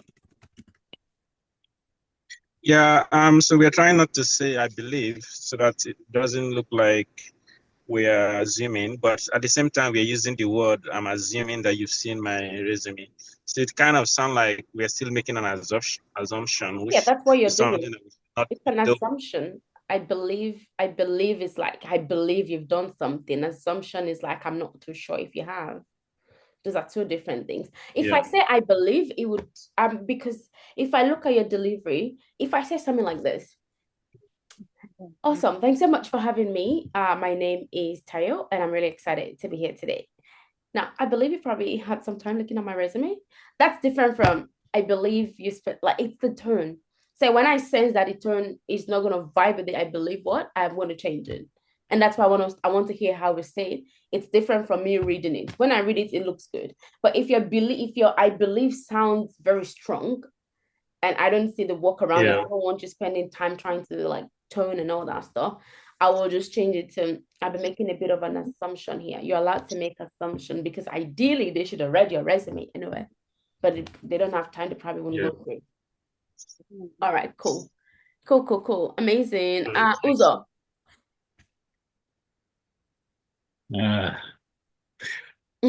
My my heart is beating. No, you're Okay. fine. I promise. You're fine. You're all good. You are all good. Good, good, good. Okay, cool. Let's Yeah. look for you, Uzo, over here. Great, amazing. Finally, Uzo, I get to see you in person. How are you doing today? I'm great, Taya. How are you? Yeah, I'm alive. It's been a really interesting week. I've just got my upcoming leave, so I'm really looking forward to at least taking 2 days out of work. So yeah, I'm really good. Oh, great. That's awesome. Are you like, do you plan to travel or you just gonna stay in the city? No, actually, I was just traveling up the coast with my family, so just internally, yeah. Oh, that sounds awesome. Yeah, thank you. Thank you. Amazing, amazing. Look, let's get right into it. Like I spoke with you over the phone, we are delivering a bunch of different initiatives right now, and we're just really looking forward to having a business analyst like yourself on board who could really support us with identifying some of the bottlenecks and pretty Mhm. much provide a solution to what would be our next steps, really. Oh, that's great. I'm excited to be here and looking forward to see how I can provide some solution and support to the team. Amazing, amazing. Look, Uzo, let's get right into it. Do you want to walk me through a bit about your journey and what you've been up to in the last couple of years? Oh, awesome. So thank you so much for having me, Uzo, and I'm really excited to be here. I'm going to imagine that you've probably had a good look at my resume. Am I right? Yes, actually, I did. Yeah. Oh, that's awesome. Uh, what would you want? Would you want me to give you a little more of that information in the resume, or maybe you'd like to hear something more interesting? Okay. Um, yeah, let's do the interesting part. Let's do that one. Awesome. Great. Well done with the small talk. So much for being introverted. Well done. It's great. That was great. That's kind of like what hands you up at some point. That was great. Well done. Team, what did you guys think? Did you guys kind of see what did you guys think? Yeah, that was really good. Yeah, I also think that was really good. Yeah. Yeah, I was very struggling to much. survive, man. Struggling to survive. You did very well. I was struggling to survive. Okay, so a few things that I'll probably change in here, right? So, would you want me to give you some clarity on what's in my resume? Okay, so that's what I would change. Would you like me to give a bit more clarity? Okay. A resume? Or would you like to hear the more interesting version? Or would you prefer something like that, right? Or would you say a question? Okay, a question. Or would you Okay. prefer? Yeah. But other than that, I think you got because guys, most interviews won't just jump straight into it. They will ask you how you're doing, you push it back to Yeah. them.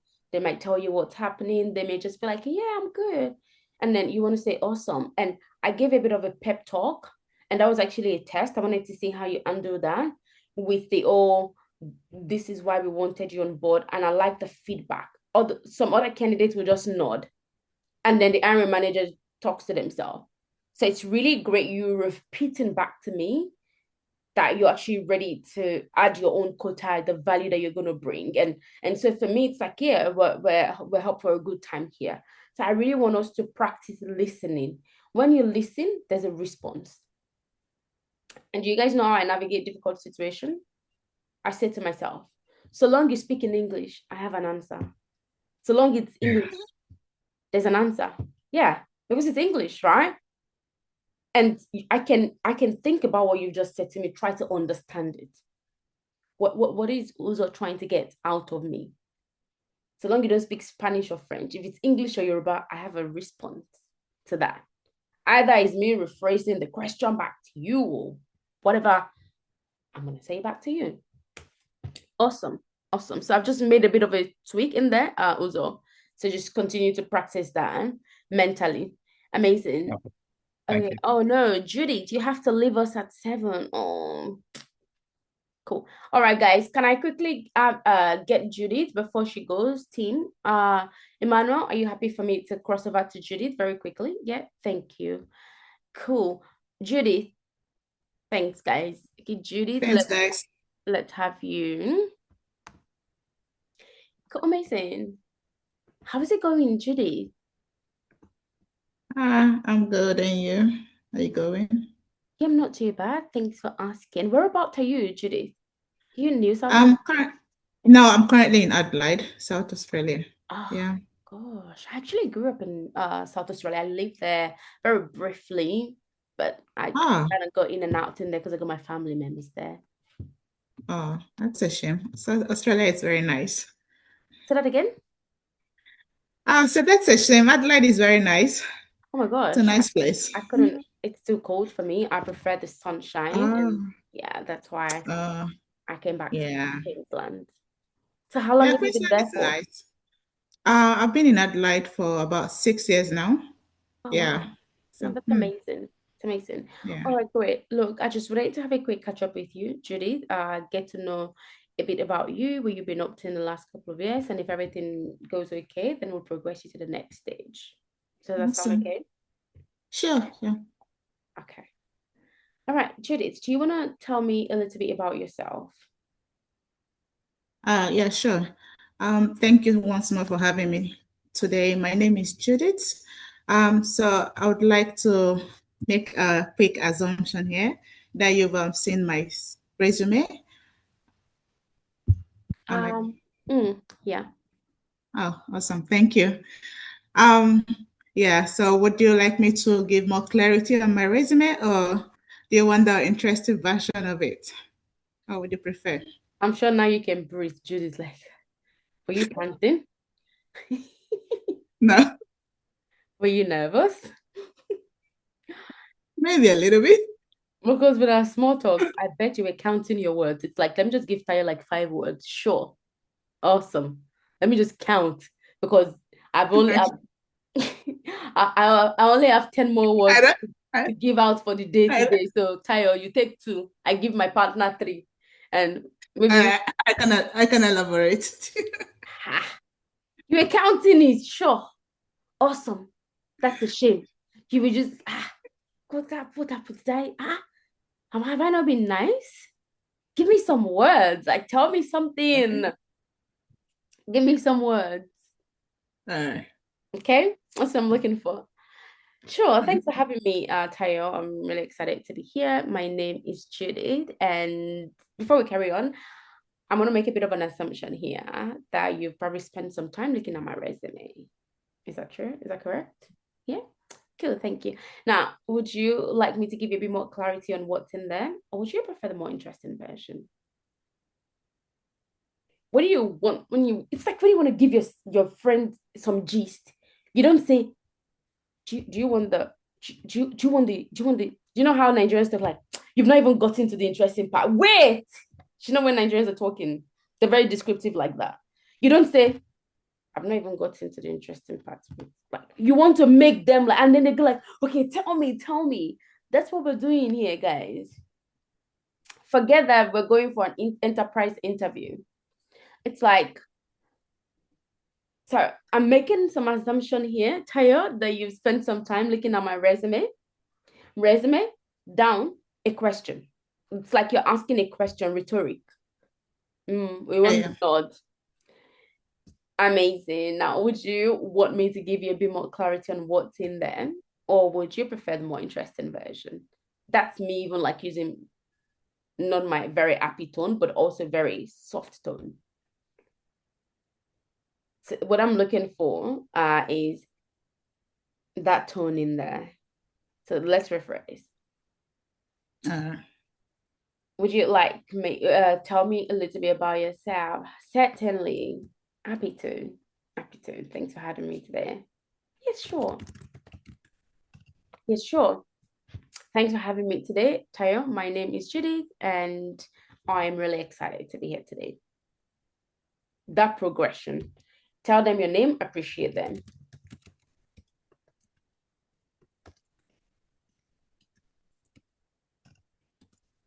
Now, I may have made an assumption here, or now I'm making a bit of an assumption here that you've seen my resume, right? Now I am, because you want to use few words as well. Okay. Now I'm making an assumption here that you've seen my resume. Yeah, amazing. Now, would you like, the interesting is the last one, because the brain naturally would say the last thing that you said. Okay. Would you like more clarity on what? Yeah. Or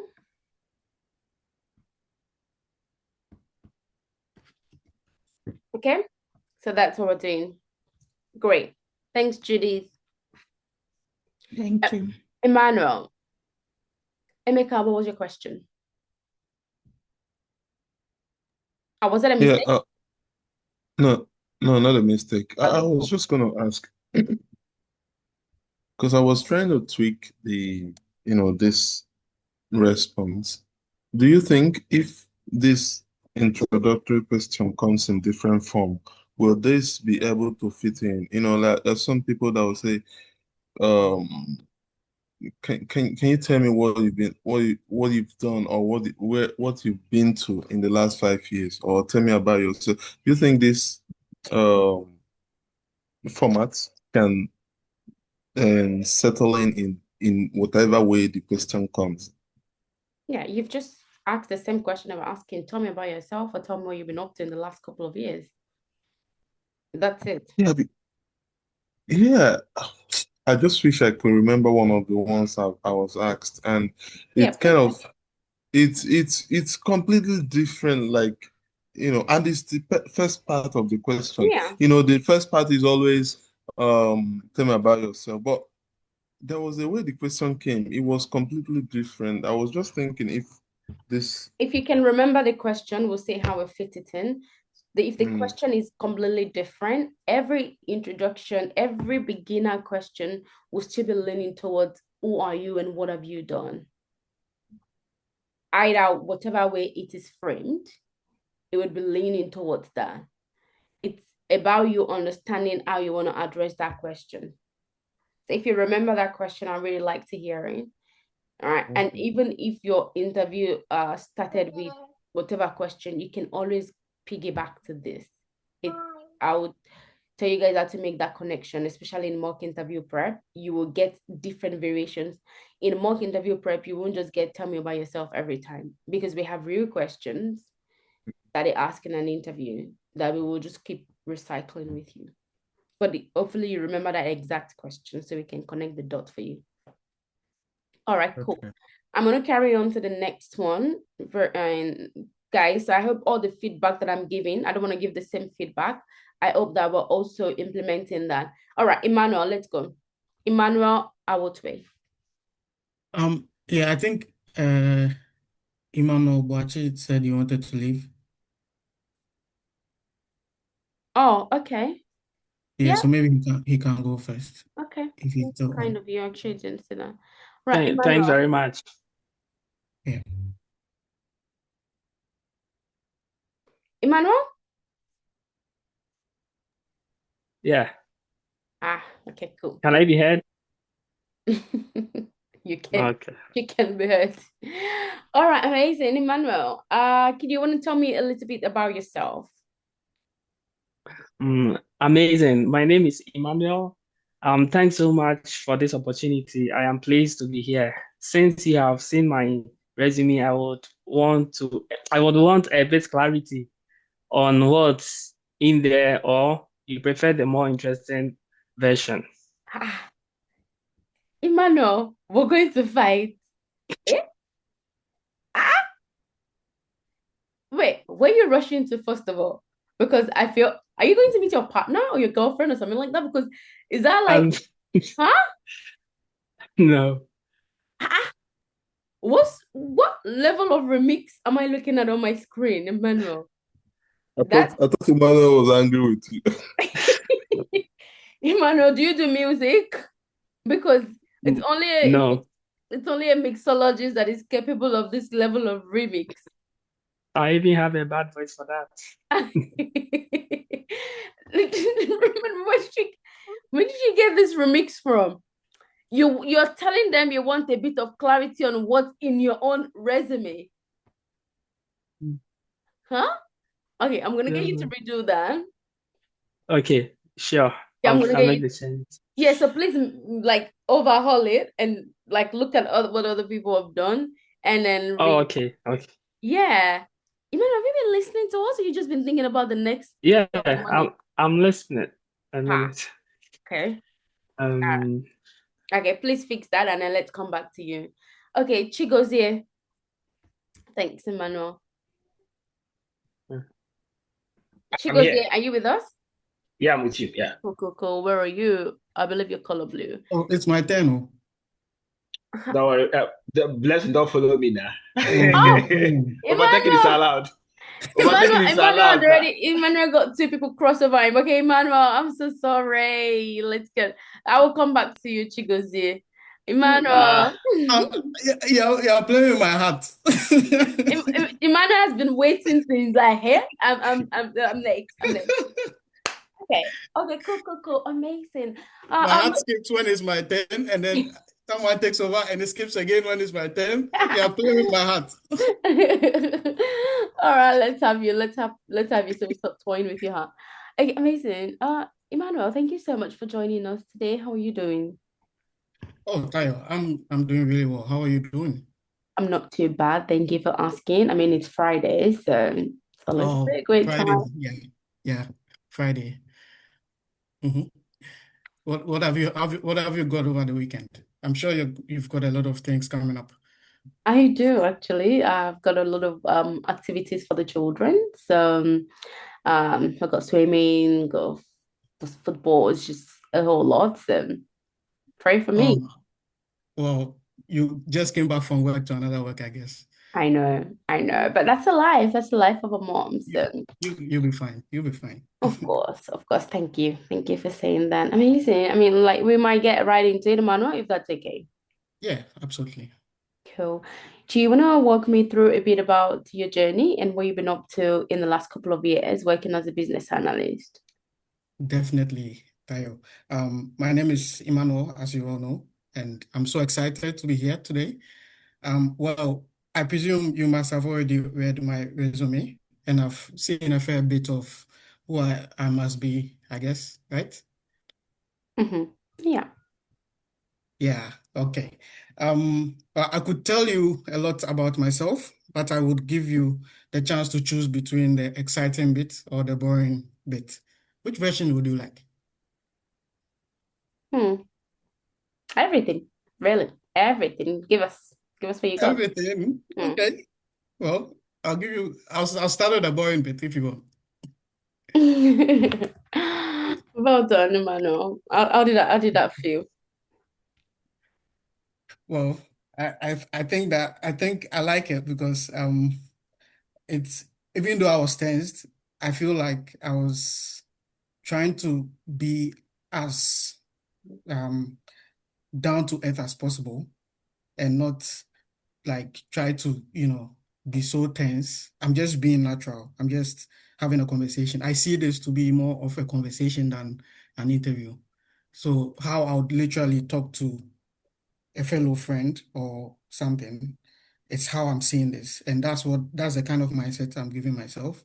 So I'm just coming in saying, look, I'm just here. As long as the interviewer is giving me that vibe, then I'm gonna return that vibe. So that's pretty much it. Yeah. Well done. I'm gonna make changes to a few things here, and that's just because I don't want you using a lot of words around here. Right. I like the way that you've kind of said like the exciting bit or the boring bit. Which version would you prefer? I would frame that as absolutely. My name is Emmanuel, and I'm really excited to be here today. Well, I am presuming here that you've spent some time reading my resume, right? Is that correct? Right. So because you want to use less words, it's an introduction, rapid fire. Okay. Now I am presuming here that you spent some time reading my resume, right? Very quickly, just make changes as I'm talking. Yeah. Okay. I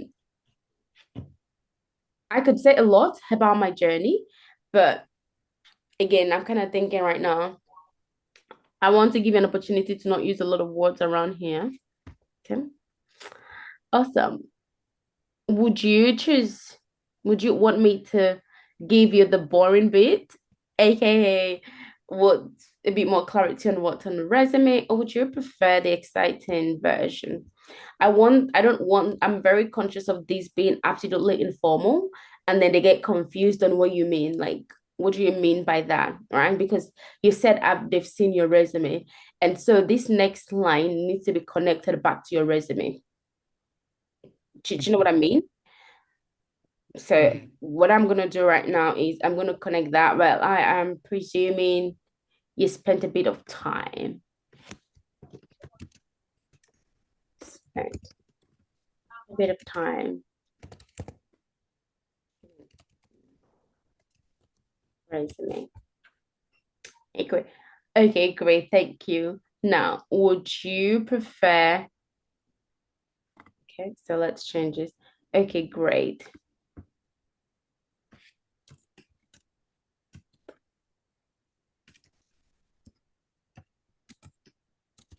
That is when they respond. Yeah. Okay.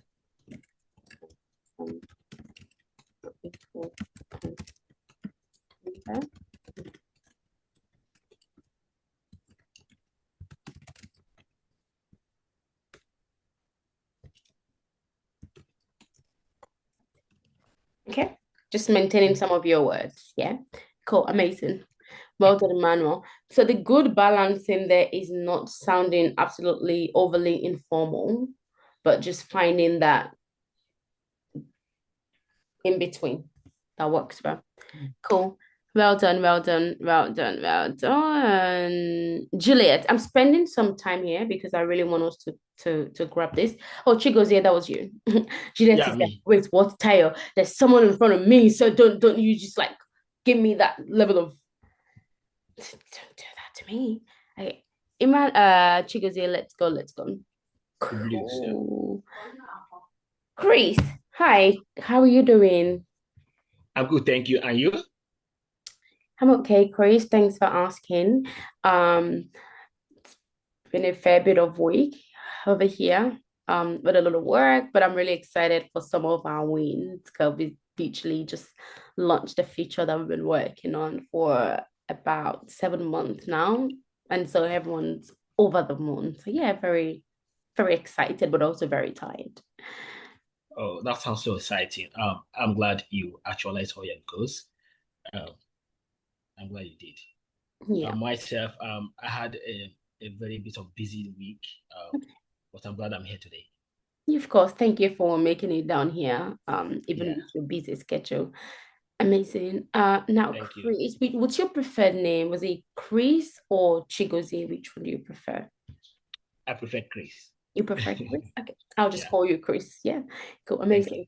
Now, Chris, do you want to walk me through your journey and give me a little bit of an insight into what you've been up to in the last couple of years as a BA? Yes, of course. Thanks once again for giving me the opportunity to be interviewed for this job.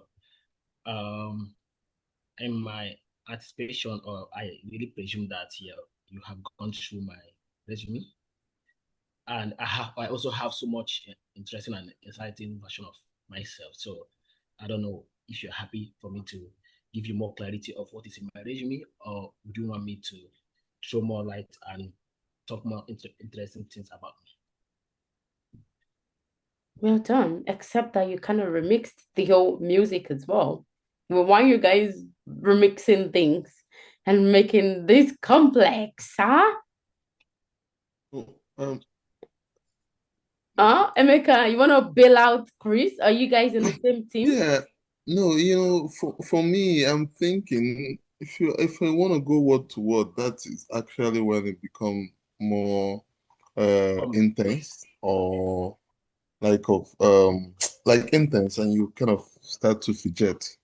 But that's what I'm thinking, and that was why I tried to makes the adjustment. Yeah, But but you guys are tweaking what you're just learning. You don't tweak yet. You learn and then you can tweak. I think Uzo tweaked and it was still in line, and I think Emmanuel tweaked as well, and it was still in line. What I'm looking forward to seeing is not a lot more words than I'm giving you. If anything, it has to be lesser words. If it's more words, it's so this is what Chris just said. Chris said there's a lot of interesting version of me. Do you want me to give you that? That's completely different from what we're talking about. Do you know what I mean? Like, it's not incorrect, it's just different.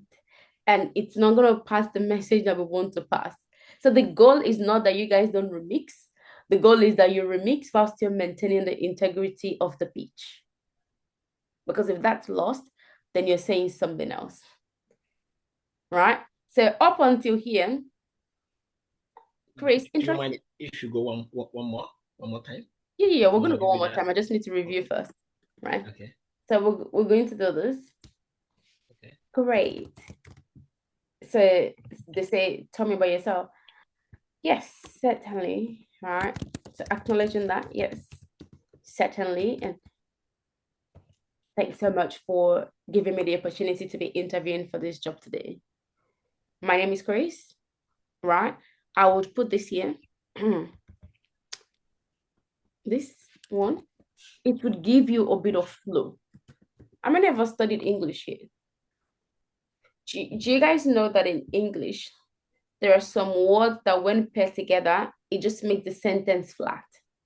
And that's where you use some connecting words to keep it together. And that's what I'm trying to do here. Yes, certainly. My name is Chris. And I'm really, did I delete that interest? I'm really excited to be here. Okay, cool. I didn't want to delete that. Sorry, I want to keep that. So here. Yeah, certainly. My name is Chris. I'm gonna delete this because it's a lot of words and that's not needed. Yes, certainly. My name is Chris, and thanks so much for giving me the opportunity to be interviewing here today. Interviewing here. Why use 10 words when you can use 5 to deliver the message, even in a stronger way? Interviewing here today. Right? I highly assume you've gone through my resume. I'm really thanks so much for giving me the opportunity to be interviewing here today. Now, I'm making a big assumption here. Now, I'm making a big an assumption that you come through more with me. The others won't be. So the resume. Do you want more clarity? One. Do you want? Would you like? Or do you want? Those are two different expressions. Would you like more info or more insight on what's in there? It's not would you mind. They already asked you, so they don't mind. Would you prefer I shared?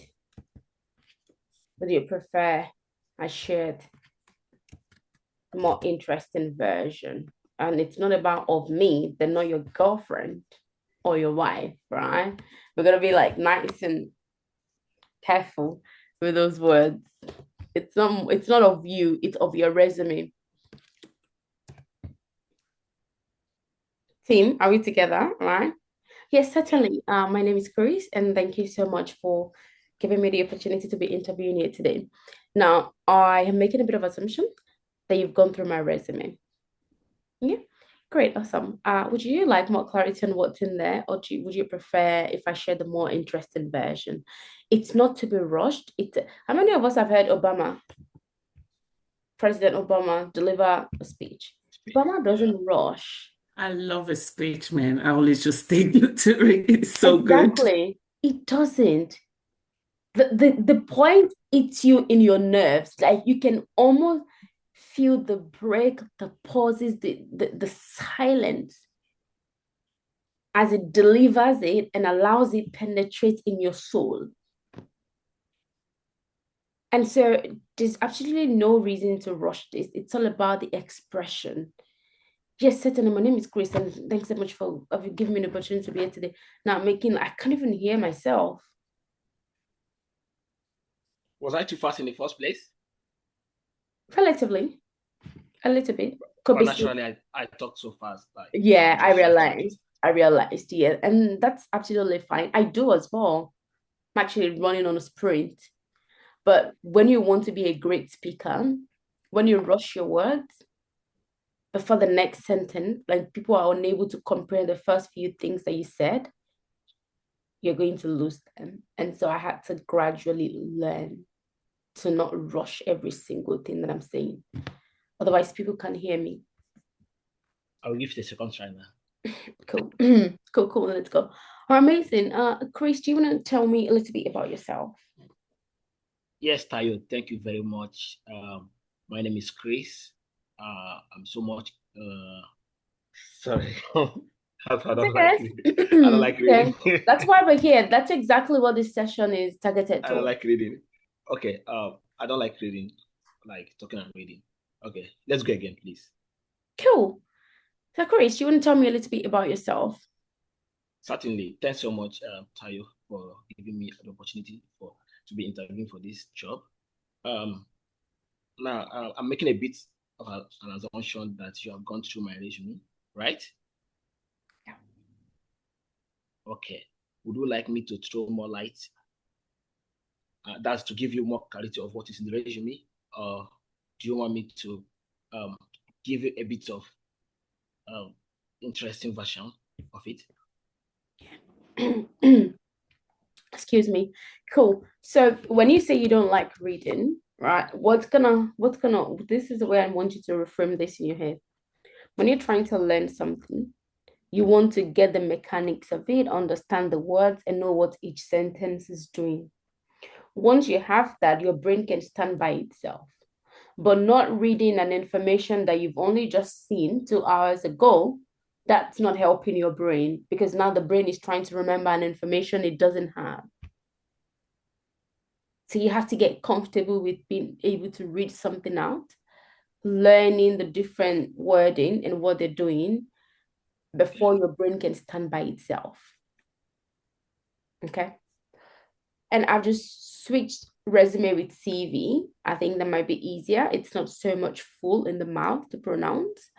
And let's do this one. And with constant practice, this is why these sessions are here. And this session is not a one-time session. By the time you look at this over and over again, it gets easier. And you're going to be like, you're going to watch today's video and say, that was me. Wow. Wow. I don't play that video. I can't believe that was me, right? Because you would have gone forward. But well done. So that's what this is all about. Okay, cool, guys. So let's go to 2. And for every single person that is yet to tell me they want, you're going to tell me your 1 and 2 together. And tell me your 1 and 2 together. Cool. Amazing. Is everyone ready? Everyone's ready because we're going to get into Yeah, we are ready. Cool. Thanks. So let's get into where we actually review who we are.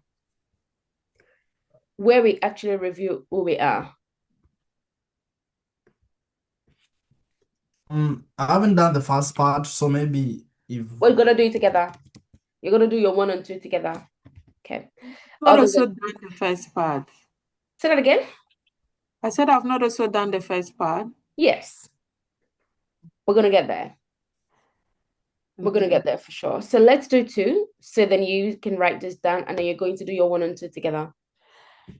I did explain this already. Your nickname that you've chosen, if you're kind of not sure on what to choose, I will reshare the document in the group chat. It has different hooks in there that has helped a lot of people secure jobs. So you can simply choose any of those ones. That is assuming you're unable to come up with a metaphor or an analogy or hook. You can use that. Or if you consider the detective easy for you to remember, then that's fine. So the wording is perfect or amazing. Because now they say they want the interesting version. Interesting version cannot then go into the boring stuff. Team, are we together? Interesting version is now for us to now harness the power of analogy. Too easy. Oh, yes, give us the interesting version. Awesome. So, my colleagues actually often refer to me as the detective. Now, I'm not even sure how that nickname came because my official job title is actually business analyst. But I hand that title because I'm usually the first person piecing together clues from stakeholders. Team, find yourself a nickname that describes what you do as a business analyst. Or check the Google Doc. Or check the Google Doc that I've shared with you. So I will give you all a few minutes. Again, just reiterating, what you're doing there is what they call you. What they call you.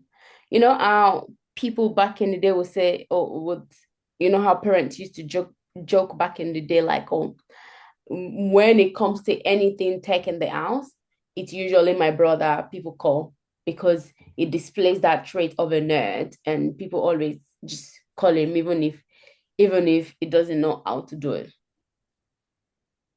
So for you all, I want you to think about something that is very easy for you. Imagine you're in the car, are you thinking over there? Are you like brainstorming? Yeah, Okay, cool. I'm not at home. Yeah. That's okay. So team, give me your nickname, your official title, why they call you that. They call this person that because they're the first person piecing together clues from stakeholders. So maybe you choose translator. Why do they call you that? Oh, because you're the person that is able to fully speak in languages that the business can understand and speak in a language that the technical team can understand. Bringing less ambiguity into the team, bringing clarity, reducing chaos, something like that. So I will give you guys solid 2 minutes to think about, give me an interesting analogy because you've told them you want to give them the interesting version. And that's where they're going to be like, wow, I've actually never compared the role of a business analyst to an FBI before. Okay. Give me that. Give me that.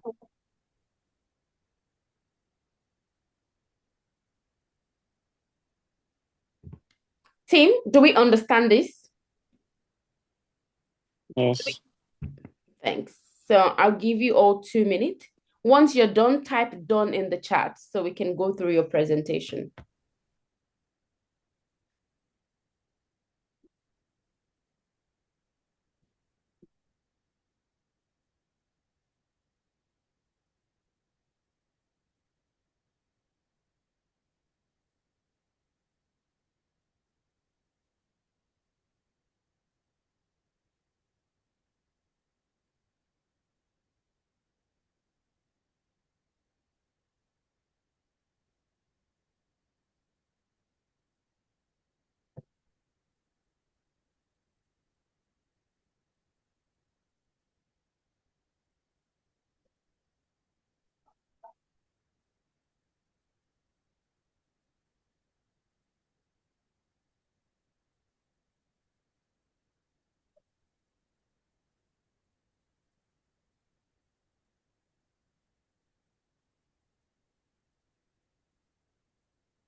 Please, when you're done, type done in the group chat. And if any of the people who were on the list to be called, if you type done, then you'll be priority as well. Because I would simply start from Judith, Juliet, Bernard. So long any of you can type done. Then okay, Bernard. All right, let's go. So 1 minute. So Bernard, you're gonna do 1 and 2. Okay? Okay. Yeah. Bernard, what was your color? Mine is blue. Blue. There you are.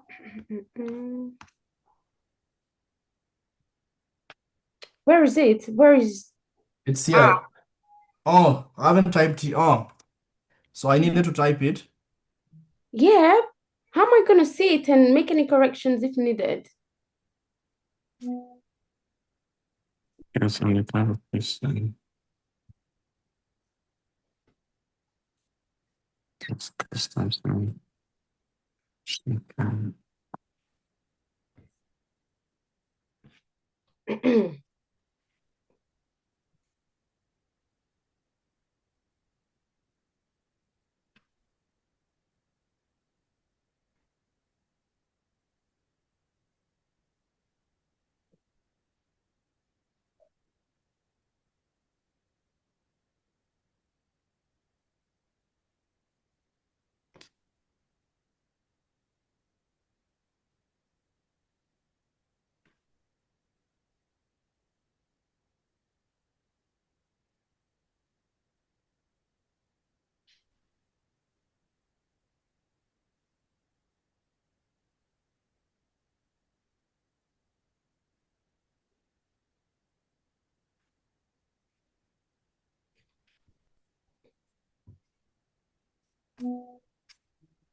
Juliet? Cool. Let's go.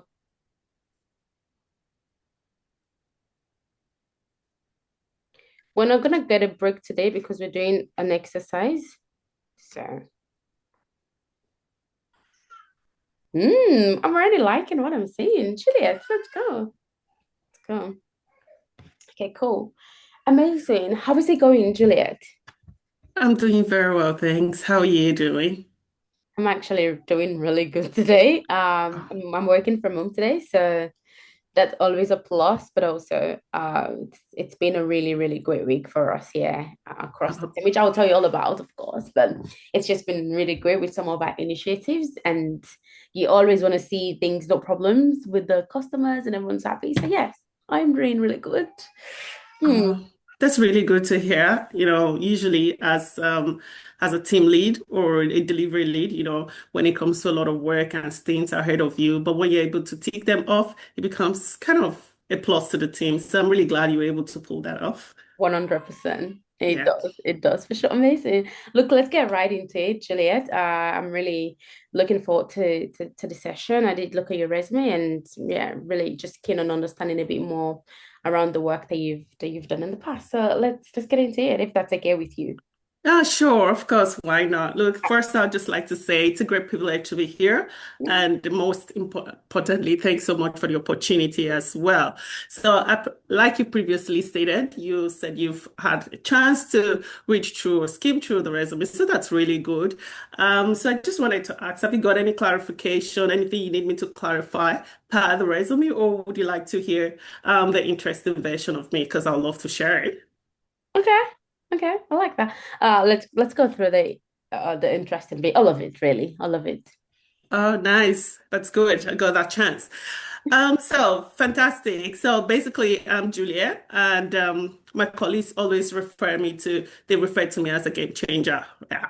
The reason why several of them call me that is because even though I do have the title of the business analyst, I'm usually that first person to see the gaps, especially with processes and all of that. And also, like most of the processes, or generally say the current state that people or a business is currently facing, I'm able to see that, what others have missed. And I'm also able to connect to stakeholders holistically, which is one of the basic things I do. Having had like 5 years experience working as a business analyst within the consulting space. As you would know, that's a very fast-paced environment, and I also turn good strategy into winning outcome. Juliet, can someone just hand Juliet a job offer? Because you came to the battle. You came to what's it called? A knife Came ready battle with a gun, okay? with a bazooka. With a bazooka for real. Okay. Yes, Steve. Now, well done. Well done, well done, well done. That was great. That was really great.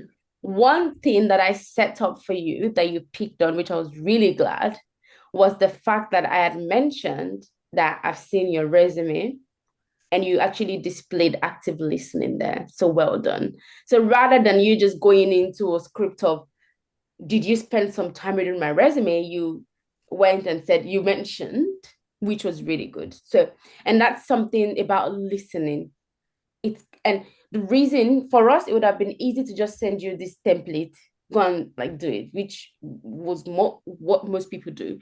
But when you understand the mechanics of what you're saying, you can tweak it in any situation. So well done for displaying that, Julian. What I would change at the beginning of this is where you said the question around, do they want more clarity on it? Right? Because they do, right? You framed it, let me see if I wrote that down. You said something around,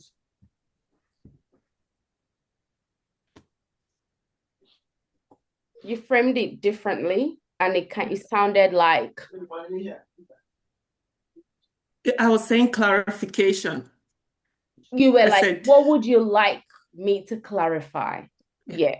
That wording, it's gonna get them confused. Like, what do you mean? What do I want to clarify? Okay. You know what I mean? So because you were like, yeah, I penned it down. You were like, what would you like me to clarify in my resume? Yeah. Now that might take it away from, because you want a yes or no. It's a yes or no. It's not an open and it's yes or no question that we're looking for. So think about a version of a yes or no. What you're looking for, it's not explanation. You're looking for to them saying yes or no to you. So I would simply put like, would you like a bit more clarity on what's there? Would you like more insight, or would you like a bit more information on what's in there? Or would you prefer the exciting version? And I like what you said around, I like the way you've played around the speech. I think that's more you, which is good, which is what I want us all to unlock. Unlock the us without changing that. Emeka, did you kind of see that Juliet also made some changes to this? And that's not a problem because she's made it hers, but the mechanics of it hasn't changed. Emeka, do you see what I'm saying? So the goal is not that you guys should just like copy the script word for word. It's that don't change the sense of it, make it yours. Make it yours. With the review who you are, Juliet. So we did two things in here, right? The nickname, your official job title, right? What you do, the outcome for the business, and how you do. So what I would change in here is I heard the name game changer because I'm usually the person in the room who identify the gaps others might have missed. Now that's more like you saying a story, right? Because I'm usually the person in the room. Or you could even say, I'm usually the person they bring in the room when when there are some gaps that others are unable to put a connection to. I'm usually, it's like, you know, when they say like you are amplifying the story, right? My colleagues often refer to me as a game changer. Now, my official job title is actually a business analyst, but I heard the name game changer because I'm usually the person brought into the room, right? When there are some gaps that has been missed. So there's that variation in there. And when a gap is missed, what happens? That can cause a problem. When that can cause a problem.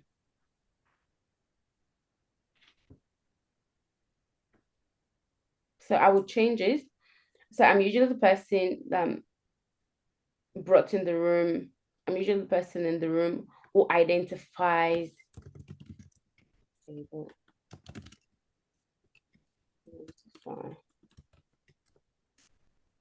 gaps that are easy to miss.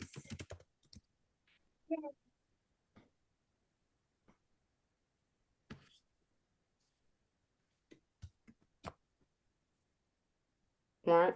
So that easy to miss. Connect to stakeholders holistically and recommend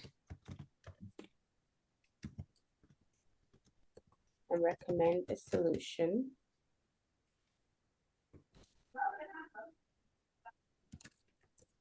So there are a few buzzwords as a BA: value, solution, business outcome.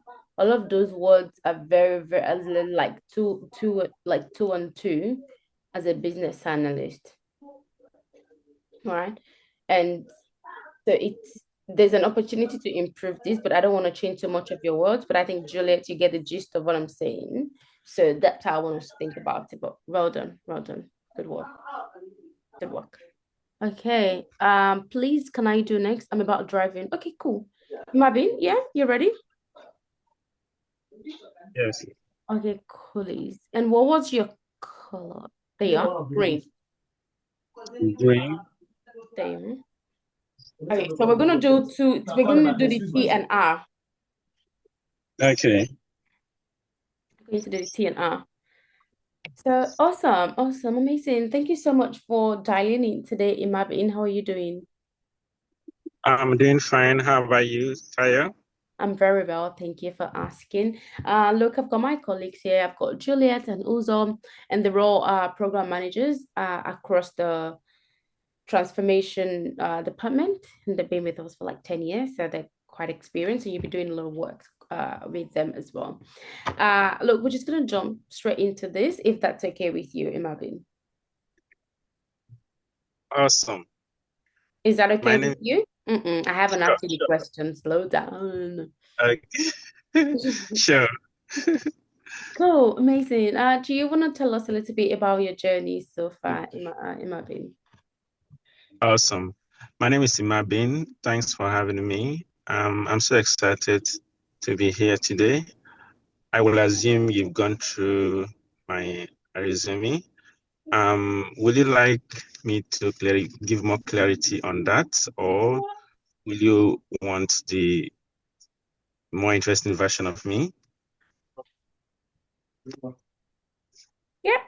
Yeah, let's do all of it. Let's do all of it. Oh, sure.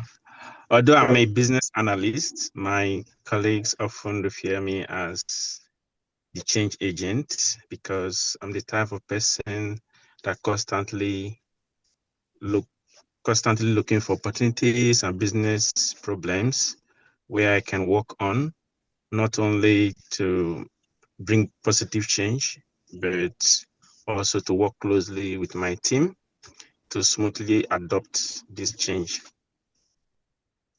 Well done, well done. I know you're about to drive and your mind is probably like on the drive and where you need to go. So you've just given me the cold version of you, which I will manage. Okay, I'm gonna manage that. Yeah, I'm gonna have to manage that, otherwise I'm gonna lose my mind. So you've changed the mechanics of this. You've also changed the mechanics of this. Sure.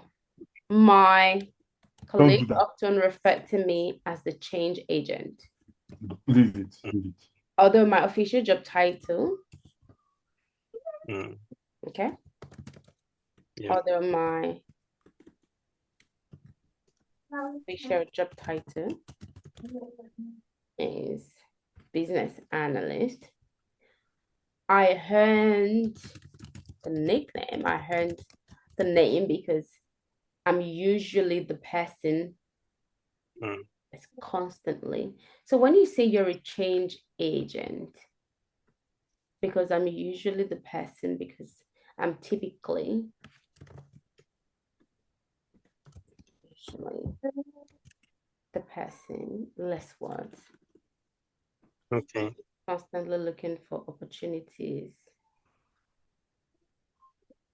Okay, I would rather enhance. I'm usually the person that's constantly looking for process improvement and enhancement.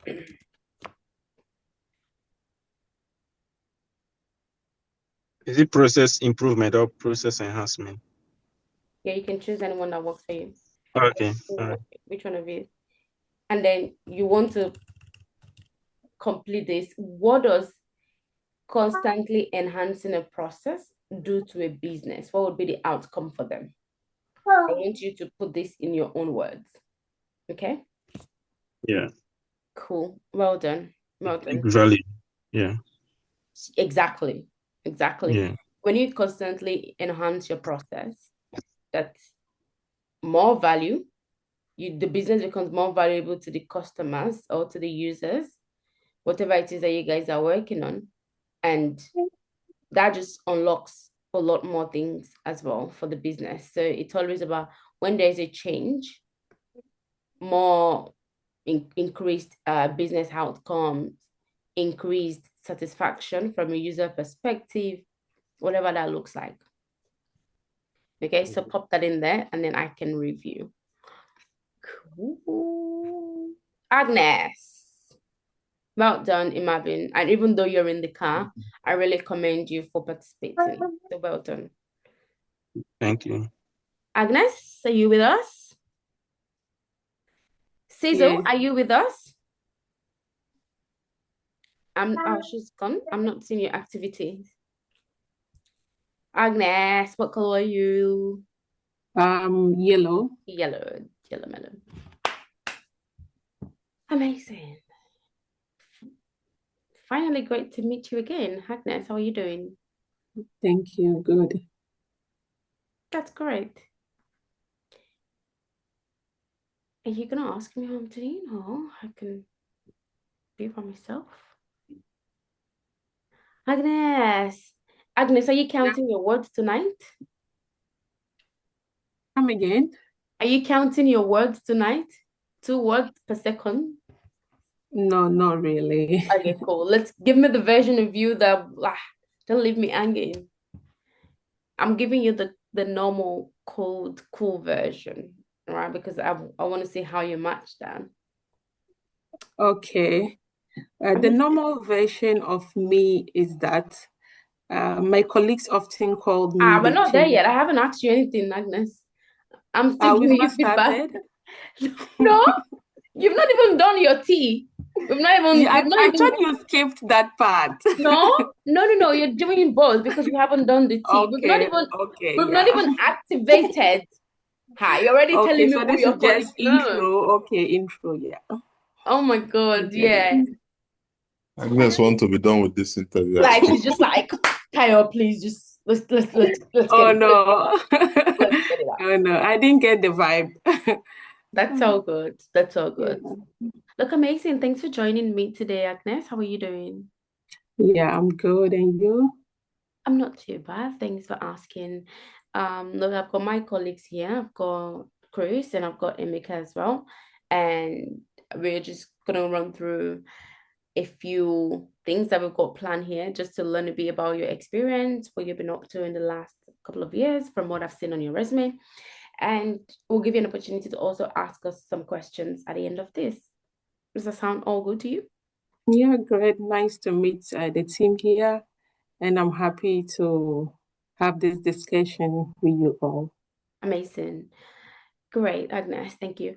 Okay, let's delve right into it. Agnes, do you want to run us through a bit about your journey and why you've come here and what you've been up to in the last couple of years as a BA? Absolutely. Thanks for having me today. My name is Agnes. I understand you've reviewed my resume. Would you like me to elaborate on what's in there or give you a more interesting version of me?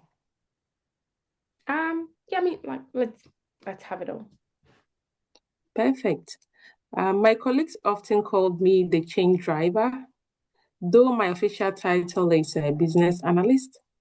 I earned the title because I identified the areas of improvement that led to the change in all the landmark projects that drove the change the organization so much needed in a long time. Would you like me to keep going, like elaborate more on No, that's all good. the That's all landmark good. projects? Yeah, we're just doing the T and R. Do you usually give your project team members this cold shoulders, or is just for Tayo? Is it just Tayo to get the cold shoulders tonight? Because that's Yeah. very cold. Team, Yes. bail me out. Is that some punishment for Tayo for keeping you past 8 o'clock yesterday? Because certainly, Agnes, there's Thank more you. inside of there is more. There is more. Absolutely. Thank you for having me today. My name is Agnes, and I'm going to make some assumption here, Tayo, that you've reviewed my resume. Would that be a big assumption to make? No? Cool, cool. Amazing. Thank you. Now, I wonder if you would like me to give a bit more clarity on what's in there, or would you prefer the more interesting version? Okay. Perfect. So this is quite interesting, but my colleagues often refer to me as a driver. Now, I'm not even sure where that name came from because my official title is a business analyst. I'm pretty sure I had that title because I'm typically the person in the room who is looking out for loopholes when it comes to existing processes, especially things that have been hold, and looking for an opportunity to enhance that. Something like that. Okay.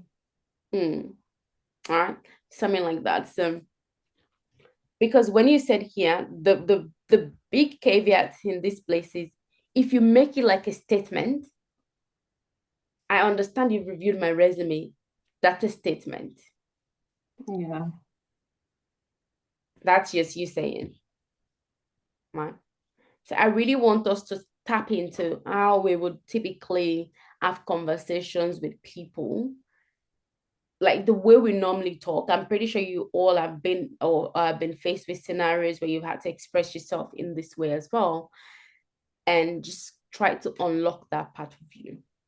In that part of you. So with this analogy, I'm gonna need you to give me something a bit more interesting. Change driver, that's quite predictable. Like change, like give me, you guys check that hook that I check the hook document and grab some attention grabbing hooks in there, right? And grab some attention stuff in there because change driver is quite obvious. As a BA, you enable change anyway. That wouldn't be so interesting like we claim to want to give them interest in here. Okay, but well done, well done. All right, I know we're almost at time, but because I need to give you guys this as a task, I'm going to run through the other sections so you guys can watch this, prepare that, and you can come with your full blown next week, and we can go through all of this role play again. Agnes is like, tired. Okay, okay, we'll go through this again because I really want us to get it. I really want us to get it. Emmanuel. Yeah, Tayo, sorry, just wanted to ask, so can we like maybe during the week send it to you for you to like, refine it for us? Like No, as that would be in the session, so in the we session, because I don't want to refine what I've not heard not you. refine, but maybe give a feedback or something. Say I No, send you what I do no, and don't. then No. Fix oh it, work on it, and come here. There's time to send it. We're not there yet. Okay? okay. We're not there yet. There's time that you're going to send it. If I look at it, I'll probably have a little stuff and you're going to feel frustrated. The review is in me hearing you deliver it, and that's what gives me ideas of the wording that will suit you, right? What you want to do is rewatch this session, prepare it. You'll probably need some time to prepare this. So prepare it, right? I just want to explain what this looks like for us. And stop sharing for me. This thing just noise. This thing feels weird. Okay. So there's multiple You like know, opportunities that we're going to use to review this. So it's only like this is the biggest part of the framework. Just these three guys. That's the I biggest just, part. I just need a question, just one question, please. First of all, my phone went off, so I lost the chat and the Canva, and there's no link I could get Oh back to no, that's okay. the. That's okay. Let Yeah. I haven't me. actually presented too. Let me. And also, I just want to clarify these sessions. So, like, I was told the interview prep is Mondays and Well, you guys are not there Tuesdays. yet. You guys slow down. Everyone slow Yeah, down. I know. But like this one is like interview too, so I'm a bit confused. So is this different from that one? And is it always on Thursday and Friday the same time? Yeah, guys, just stick to the plan. Just Thursdays and Fridays for now. You guys are not anywhere near mock interview sessions. Not even, Okay, we're not close. We're not there yet. Just stick to okay. what we're doing here, guys. Like, don't be convoluting and popping information in your head. I need that brain space for how you introduce yourself in a fun way. All Okay, right, thank yeah.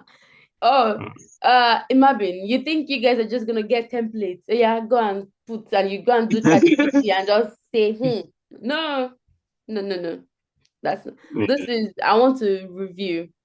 And this I really want to make sure everyone is feeling quite confident to get Yeah, into yeah. the The reason I'm asking, I just want to like have idea how many weeks for this day, so that if I'm planning for job, like some Oh, days okay, they cool, want cool, me to cool. work, so that I will know, okay, this session will take the Thursday and Friday will take maybe in the next 1 month, and then Yeah, after that I will now make my Tuesday and Monday available. So that's what yeah. I'm trying to Okay. picture. So All roughly, right. yeah, Okay, cool, cool, yeah. cool. I like that. I like that preparation mindset. I'm gonna be Mm, completely honest with you all. mm, This session, the pace of it depends on you guys.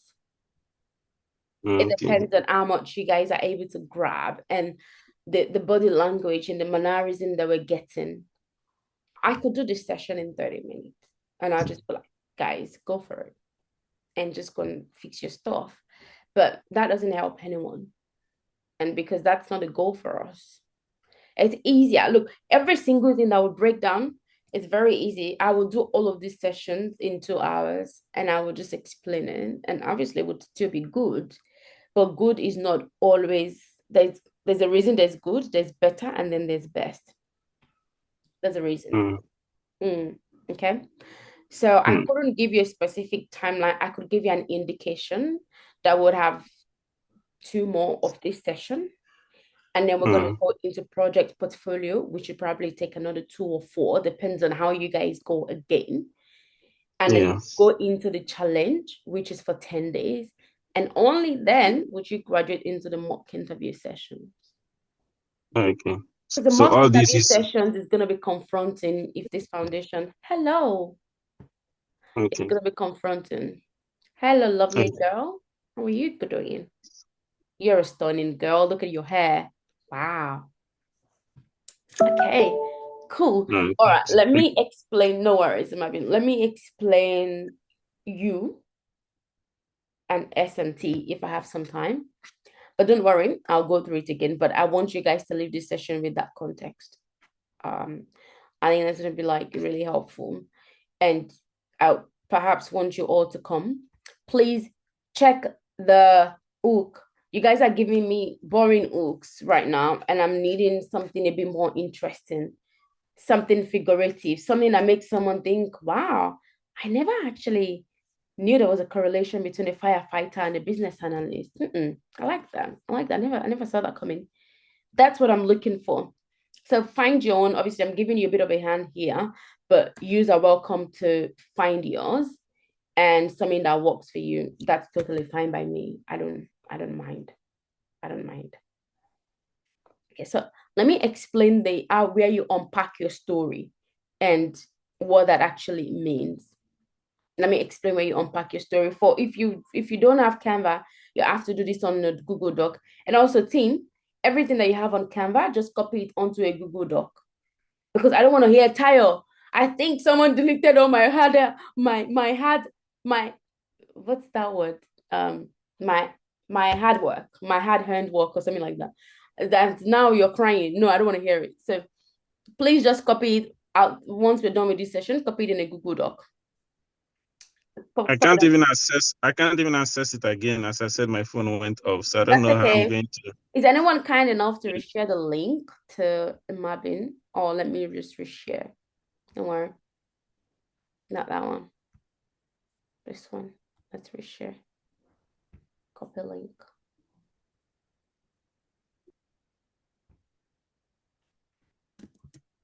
There you are. Thank you.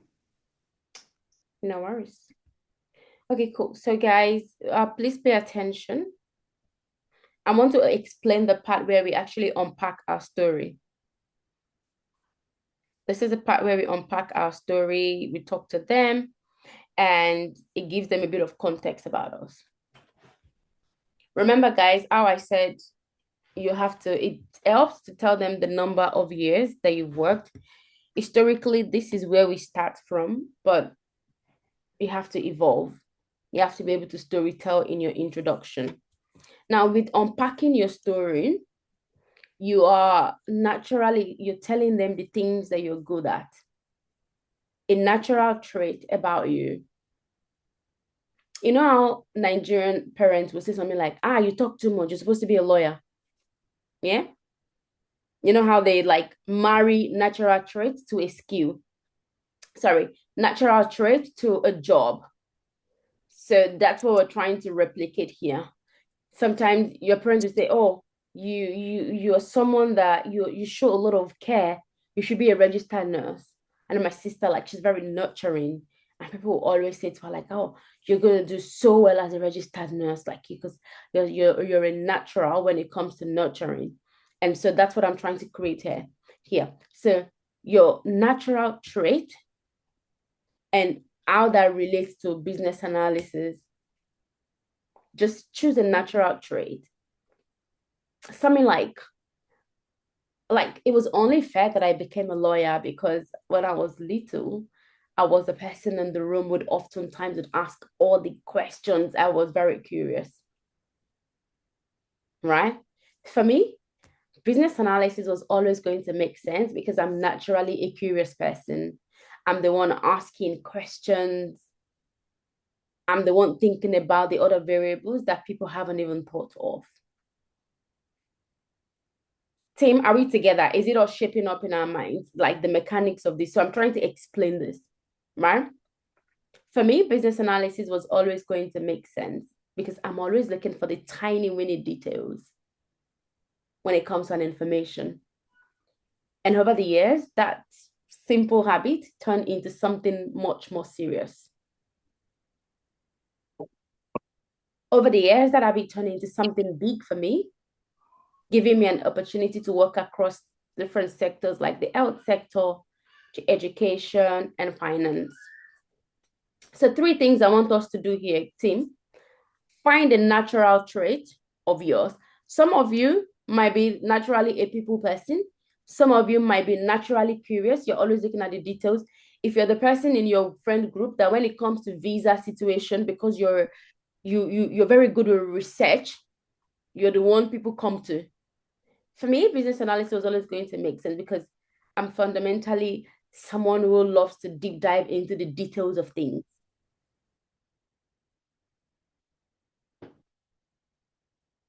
For me, it was always going to be business analysis. To be honest, I'd be doing myself a lot of disservice if I didn't choose business analysis because I'm naturally a curious person. And over the years, that habit has turned into something much more serious. So your natural trait, why business analysts fit into that, and the sector that you've worked. So guys, the sectors that you've worked in. So maybe some of you guys currently work in health sector. Some of you back where you've come from, you've worked a bit of, maybe you've worked in the education space, or you've worked in mining, or you've worked in legal, whatever that looks like. Just choose 3. 3 is fine. 3 is fine. Bisola.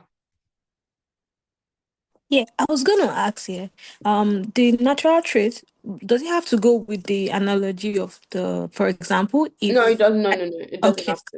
It all doesn't right, have all to. right, thank Your you. natural trait is broad, right? It's you. So team, let's do it. Let's list it out. That natural trait, why business analysts fit into it. And you can just use the connecting words. The sectors. So choose like 3 sectors that you've worked in.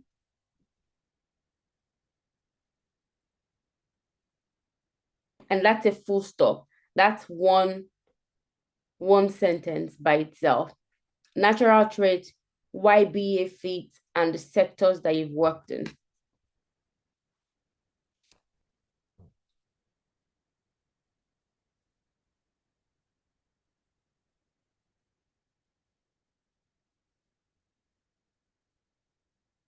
Did we list that out, team? You guys can build up the point. Please give me a yes if we did.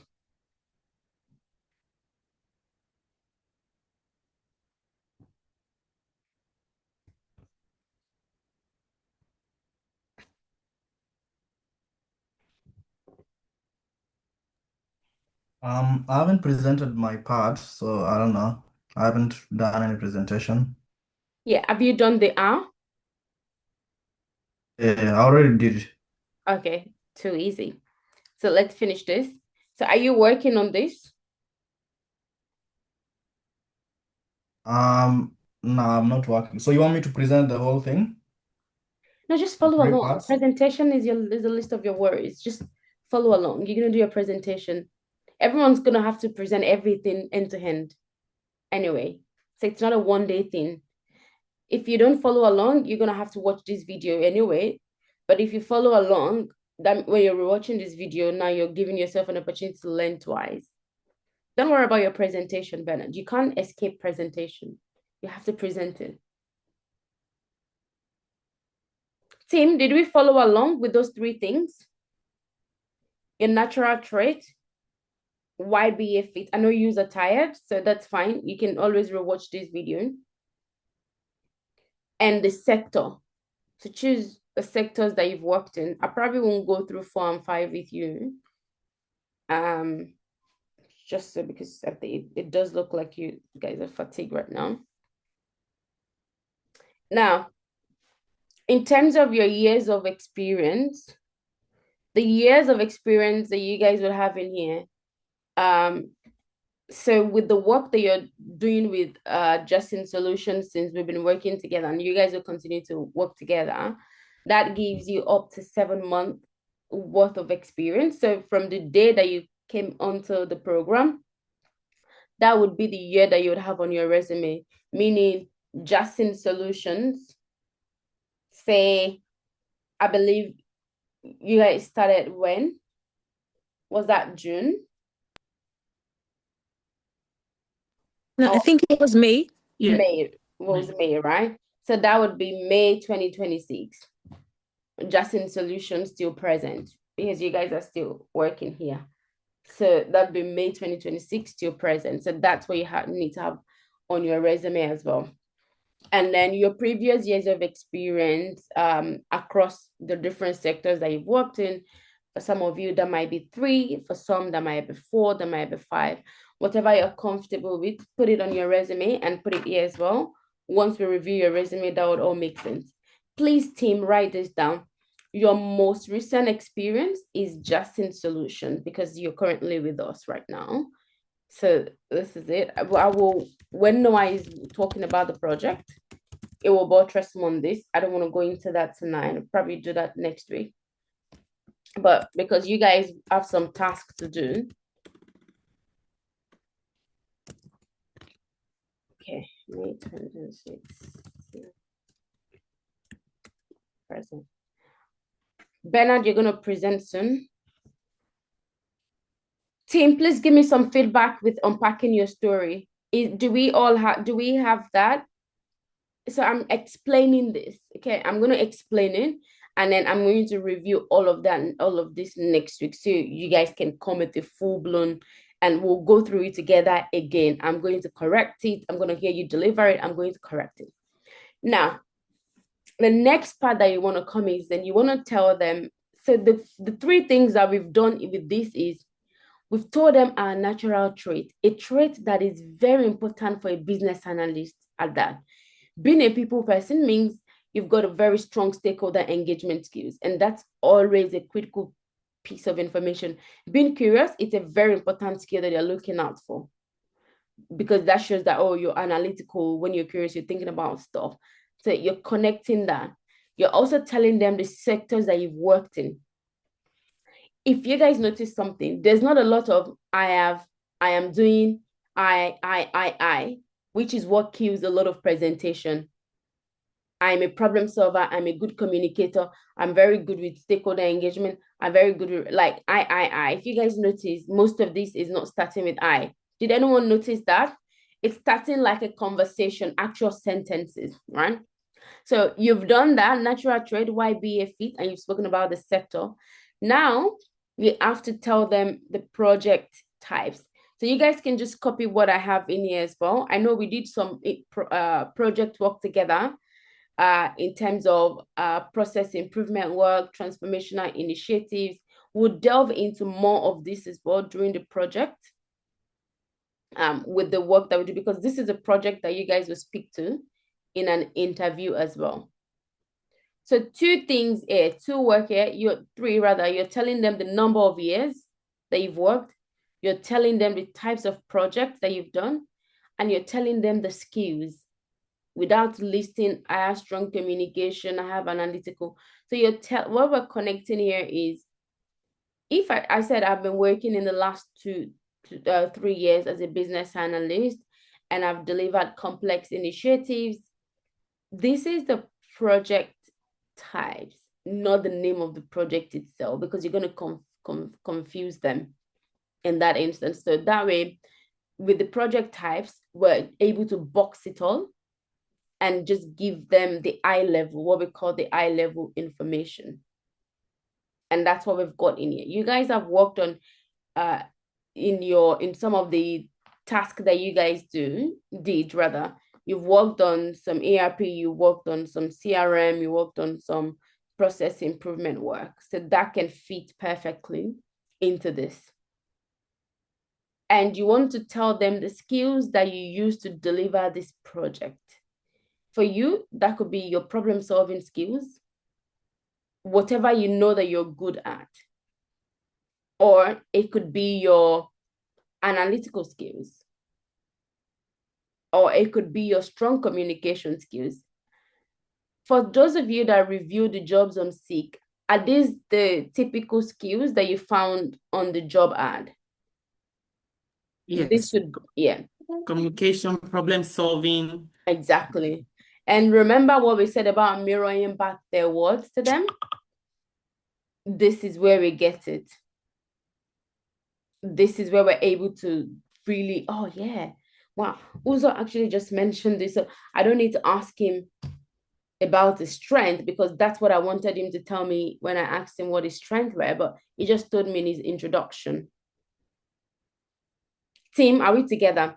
So you can pretty much, before you build this sentence, highlight your natural trait, why be a fit, where be a fit, the sectors that you've worked in, years of experience, the types of project, the skills that you used to deliver in, and the outcome.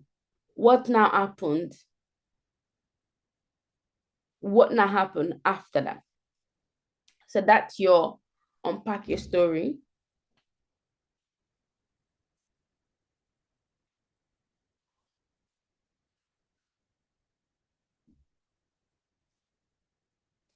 Are we together? Cool. What's the time? 8:06. All right. Yes.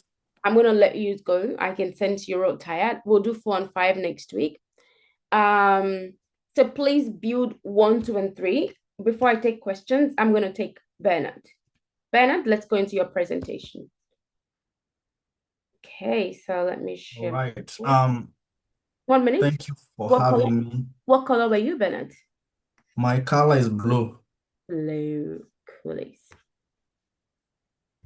This is mine.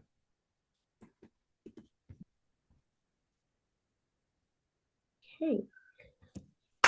So say, hi Bernard, how are you doing? Hi Tayo, good evening. I'm doing good. How about you? I'm not too bad. Thanks for asking. Amazing. I've got my colleagues here as well, Bernard. I've got Okay, Angela nice to know that. and Ameka. So we're all very, very excited and looking forward to just learning a bit about your experience and what you've been up to working as a BA. So if you're happy with it, I'm happy to get started. Is that okay? Are you? Yeah, that's amazing. I'm really happy to hear that. That's great. And I'm actually really amazed for having me here today. I haven't asked you. I haven't asked you the question. I just set the context. So guys, we're gonna listen. We're gonna listen up. Okay. We're gonna have to listen up. Too easy. So Bernard, do you want to tell me a little bit about yourself? Great. I'm really amazed for having me here today. My name is Bernard, and I assume that you already have insights about my resume. Is that right? Yeah. Okay. So would you like more clarity or would you like more interesting version? Let's have a look at it. Yeah.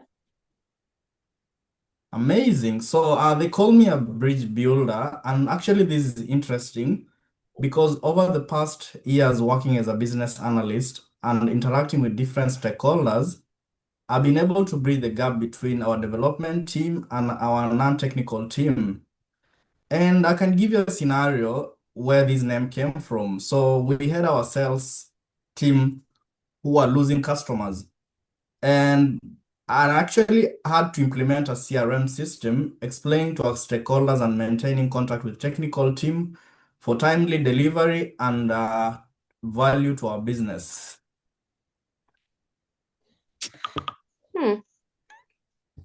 A jump in the gun, isn't it? Where did you manufacture our projects from? We're not there yet. No, we're not. No, we're not. So the reason this is dangerous is because it lacks context. They're not going to understand what you've done. You won't have a lot of value to them. You're building up a story. A project doesn't build a story. Do you know what does?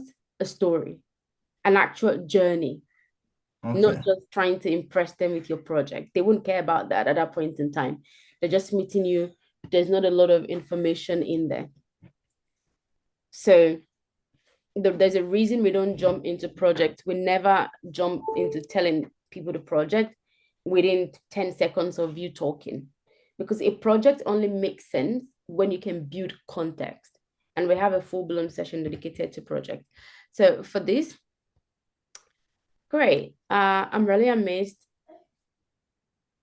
You're not amazed. You're just happy to be there. All right. Yes. Yeah, great. My name is Bernard, and I'm really happy to be here today. Now, I assume that you had some time to look at my resume.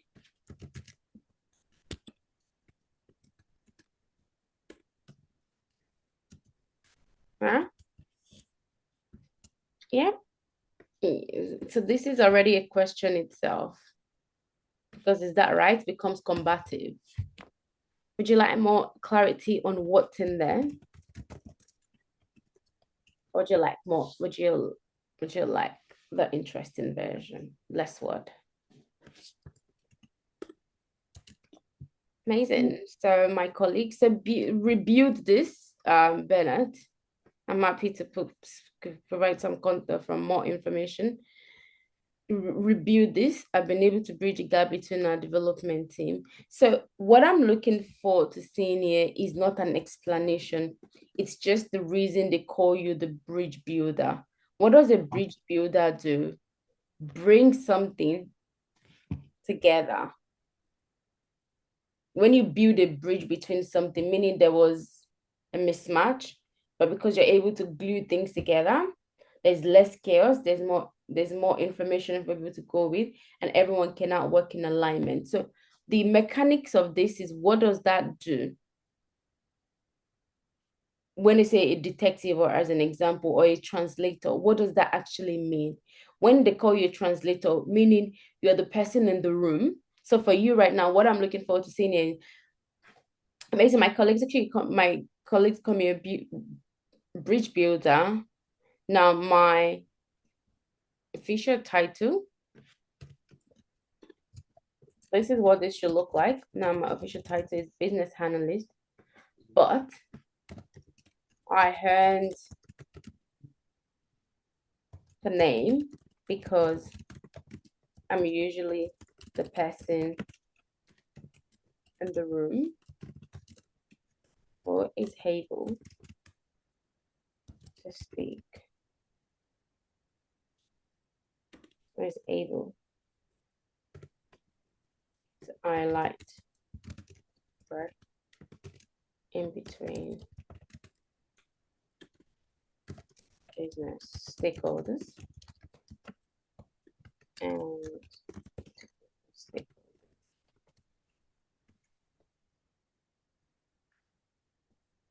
is able to make a connection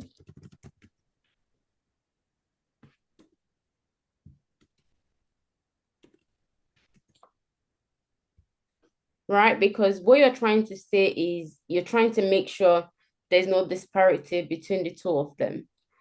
If it helps, I'm happy for you to use the detective one if that feels more like you, like what I have on my slide, or you could choose something else from the deck. And I'm going to review all of that together. Okay. All right. Amazing, guys. Before I take Angela's question, how is everyone feeling about the tell me about yourself question? What did this session expose for you? And how are you kind of feeling about this? Because I want your feedback. How are you all feeling about it? Uzo?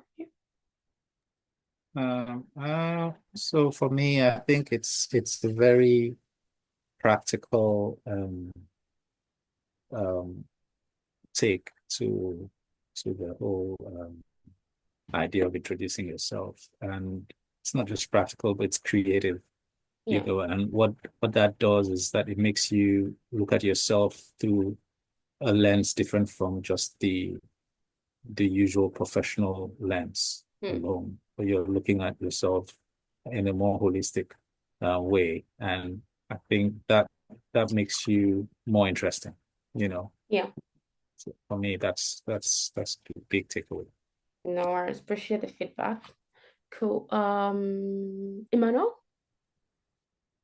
Yeah, to add to what Uzo said, definitely this is a more distinctive way of, going to approach an interview. And definitely in as much as it is as practical as Uzo said, it's also very easygoing and still provides that value that the interviewer is looking for, Yeah. regardless. So we might seem it has given me the mindset that look, you are going into an interview and you are going to be yourself, Yeah. but then still deliver value.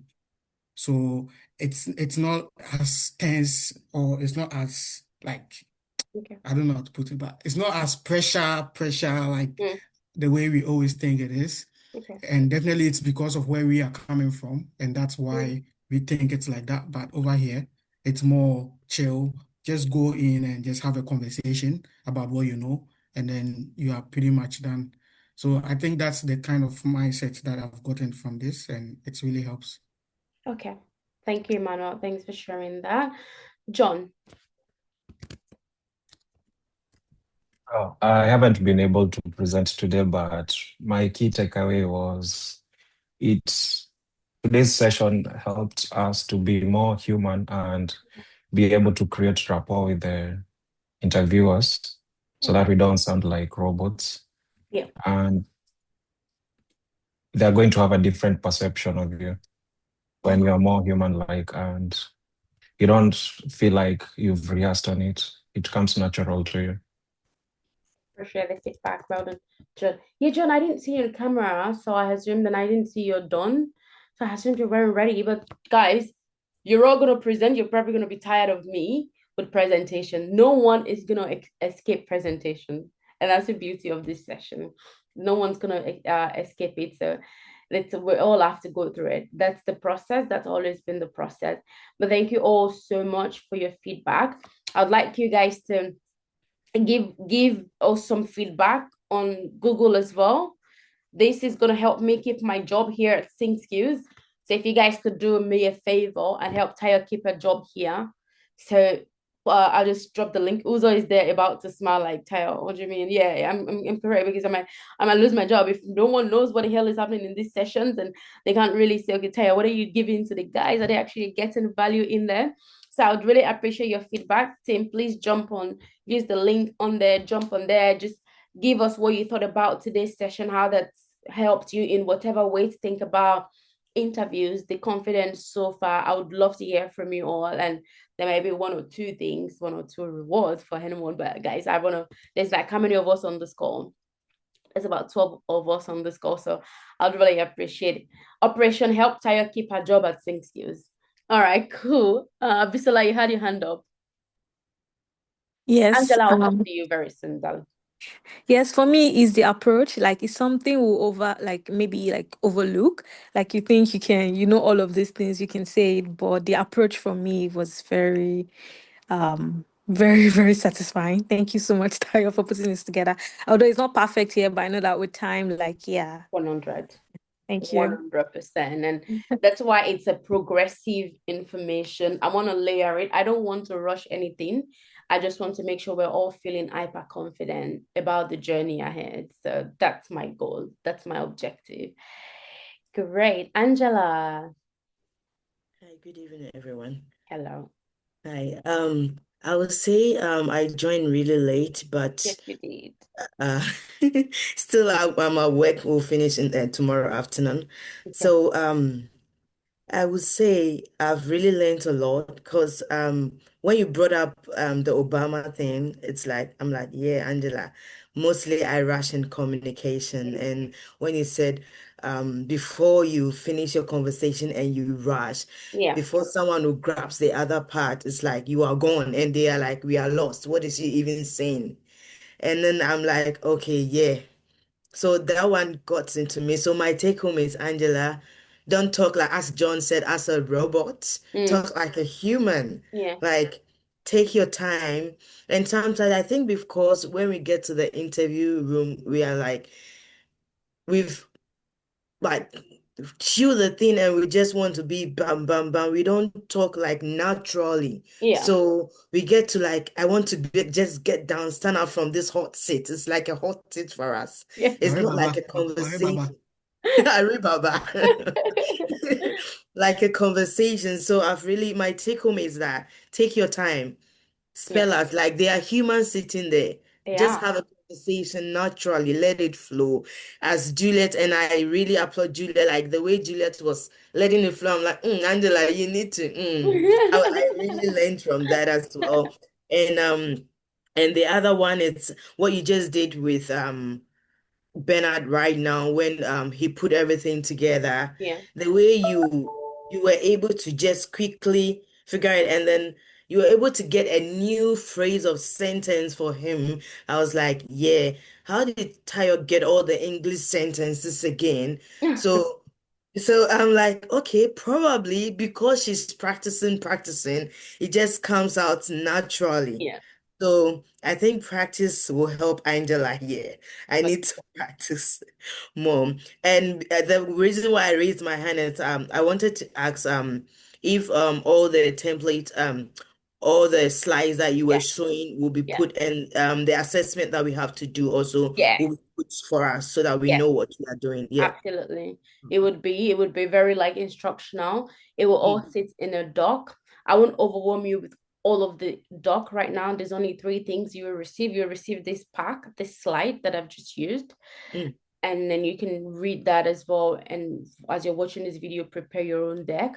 You would also receive a template as well. I want us to start to think about how we structure our resume bit by bit because we'll have to review that. And you're going to also receive, I might separate this page so you're not having to go through all the different slides for the elevator page. And you'll receive the hooks as well. The hooks, so you can look at it. But best believe everyone would have to go through presentation. There's simply no escape. It's the game is the game. So what I want you all to do next week is focus on the T, R, and U. I will walk you through the S and T. The biggest chunk in here, team, the biggest chunk is really the U, where you unpack your story. S is like showing them the value, and we'll find the answer to that in the job description.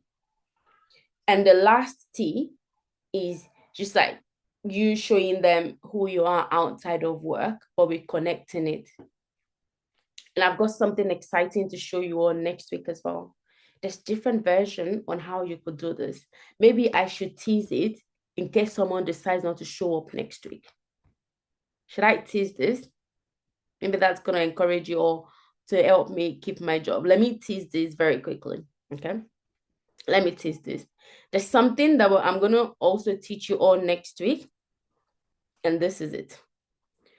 For a lot of us that would like to go into an interview, okay, that would like to go into interview and do full-blown presentation, this is for you. So everything that I have in that slide, I turned it into a presentation. So rather than say everything from your head, you're actually going to present a beautiful slide. And it's going to go like this. I'll walk you through this next week. It's going to go like this. What do I bring? Uncover pain, recommend solutions, few words. Your skill, structure, people, person. Sectors of added value, finance, education, health. Your portfolio of value, process improvement, migration, transformation, your skills and strengths, managing sessions, talking to people, finding solutions, value for business. Point in time, you remove chaos and you turn it into clarity, right? It's just a deck. I will teach you how to build that. And this is what you present. And this is you 5 days a week at the gym, a natural trait that shows them why they'll be crazy not to give you a job. That's just 8 slides that you could take to an interview. So don't even stress at all. I'm going to teach you how to do this, but we need to get the mechanics first. But this is for people who want to do the crazy part of this work. I'm going to teach you that. So rather than be like every other person that just talks, awesome. Taya, do you want to tell us a little bit about yourself? Amazing. Also, I would actually rather show than tell. I'm just going to share my screen. Boom. Share my screen. If it's in person, is it okay if I just connect my cord? Can I just share my screen? Yeah. Awesome. Jump into presentation. How cool is that? Juliet is like, Taya, that's definitely me. That's me. Bring it on, girl. They're not going to just ask you any question anymore once you present. They just give you the They're job and just you go going to home. sit back and be like, whoa, girl, okay, I get it. And that's how I want us to start to think about this. But I want us to get the mechanics first. And then you're going to present your 8-slide deck. Uzo is like, I promised you guys, I've been pressure testing this for months, showing it to hiring managers. I want to make sure you guys get the best of this and there's no excuse for failure. So we still have some work to do. We still have some work to do. Cool. I just decided to tease that a fair bit. I've been changing that slide month. It's been, yeah, so it's not a rushed job or anything. I just want to make sure you guys get the best of this. Anything that would reduce anxiety is what I'm thinking about. Anything at all that would reduce anxiety, anything that takes you away from the traditional preso, a traditional interview, tell me about yourself style, boring, anything that helps your personality to jump out.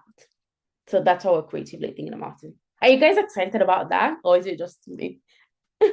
Well teased, well teased. We want to go to the cinema. I want to see the movie.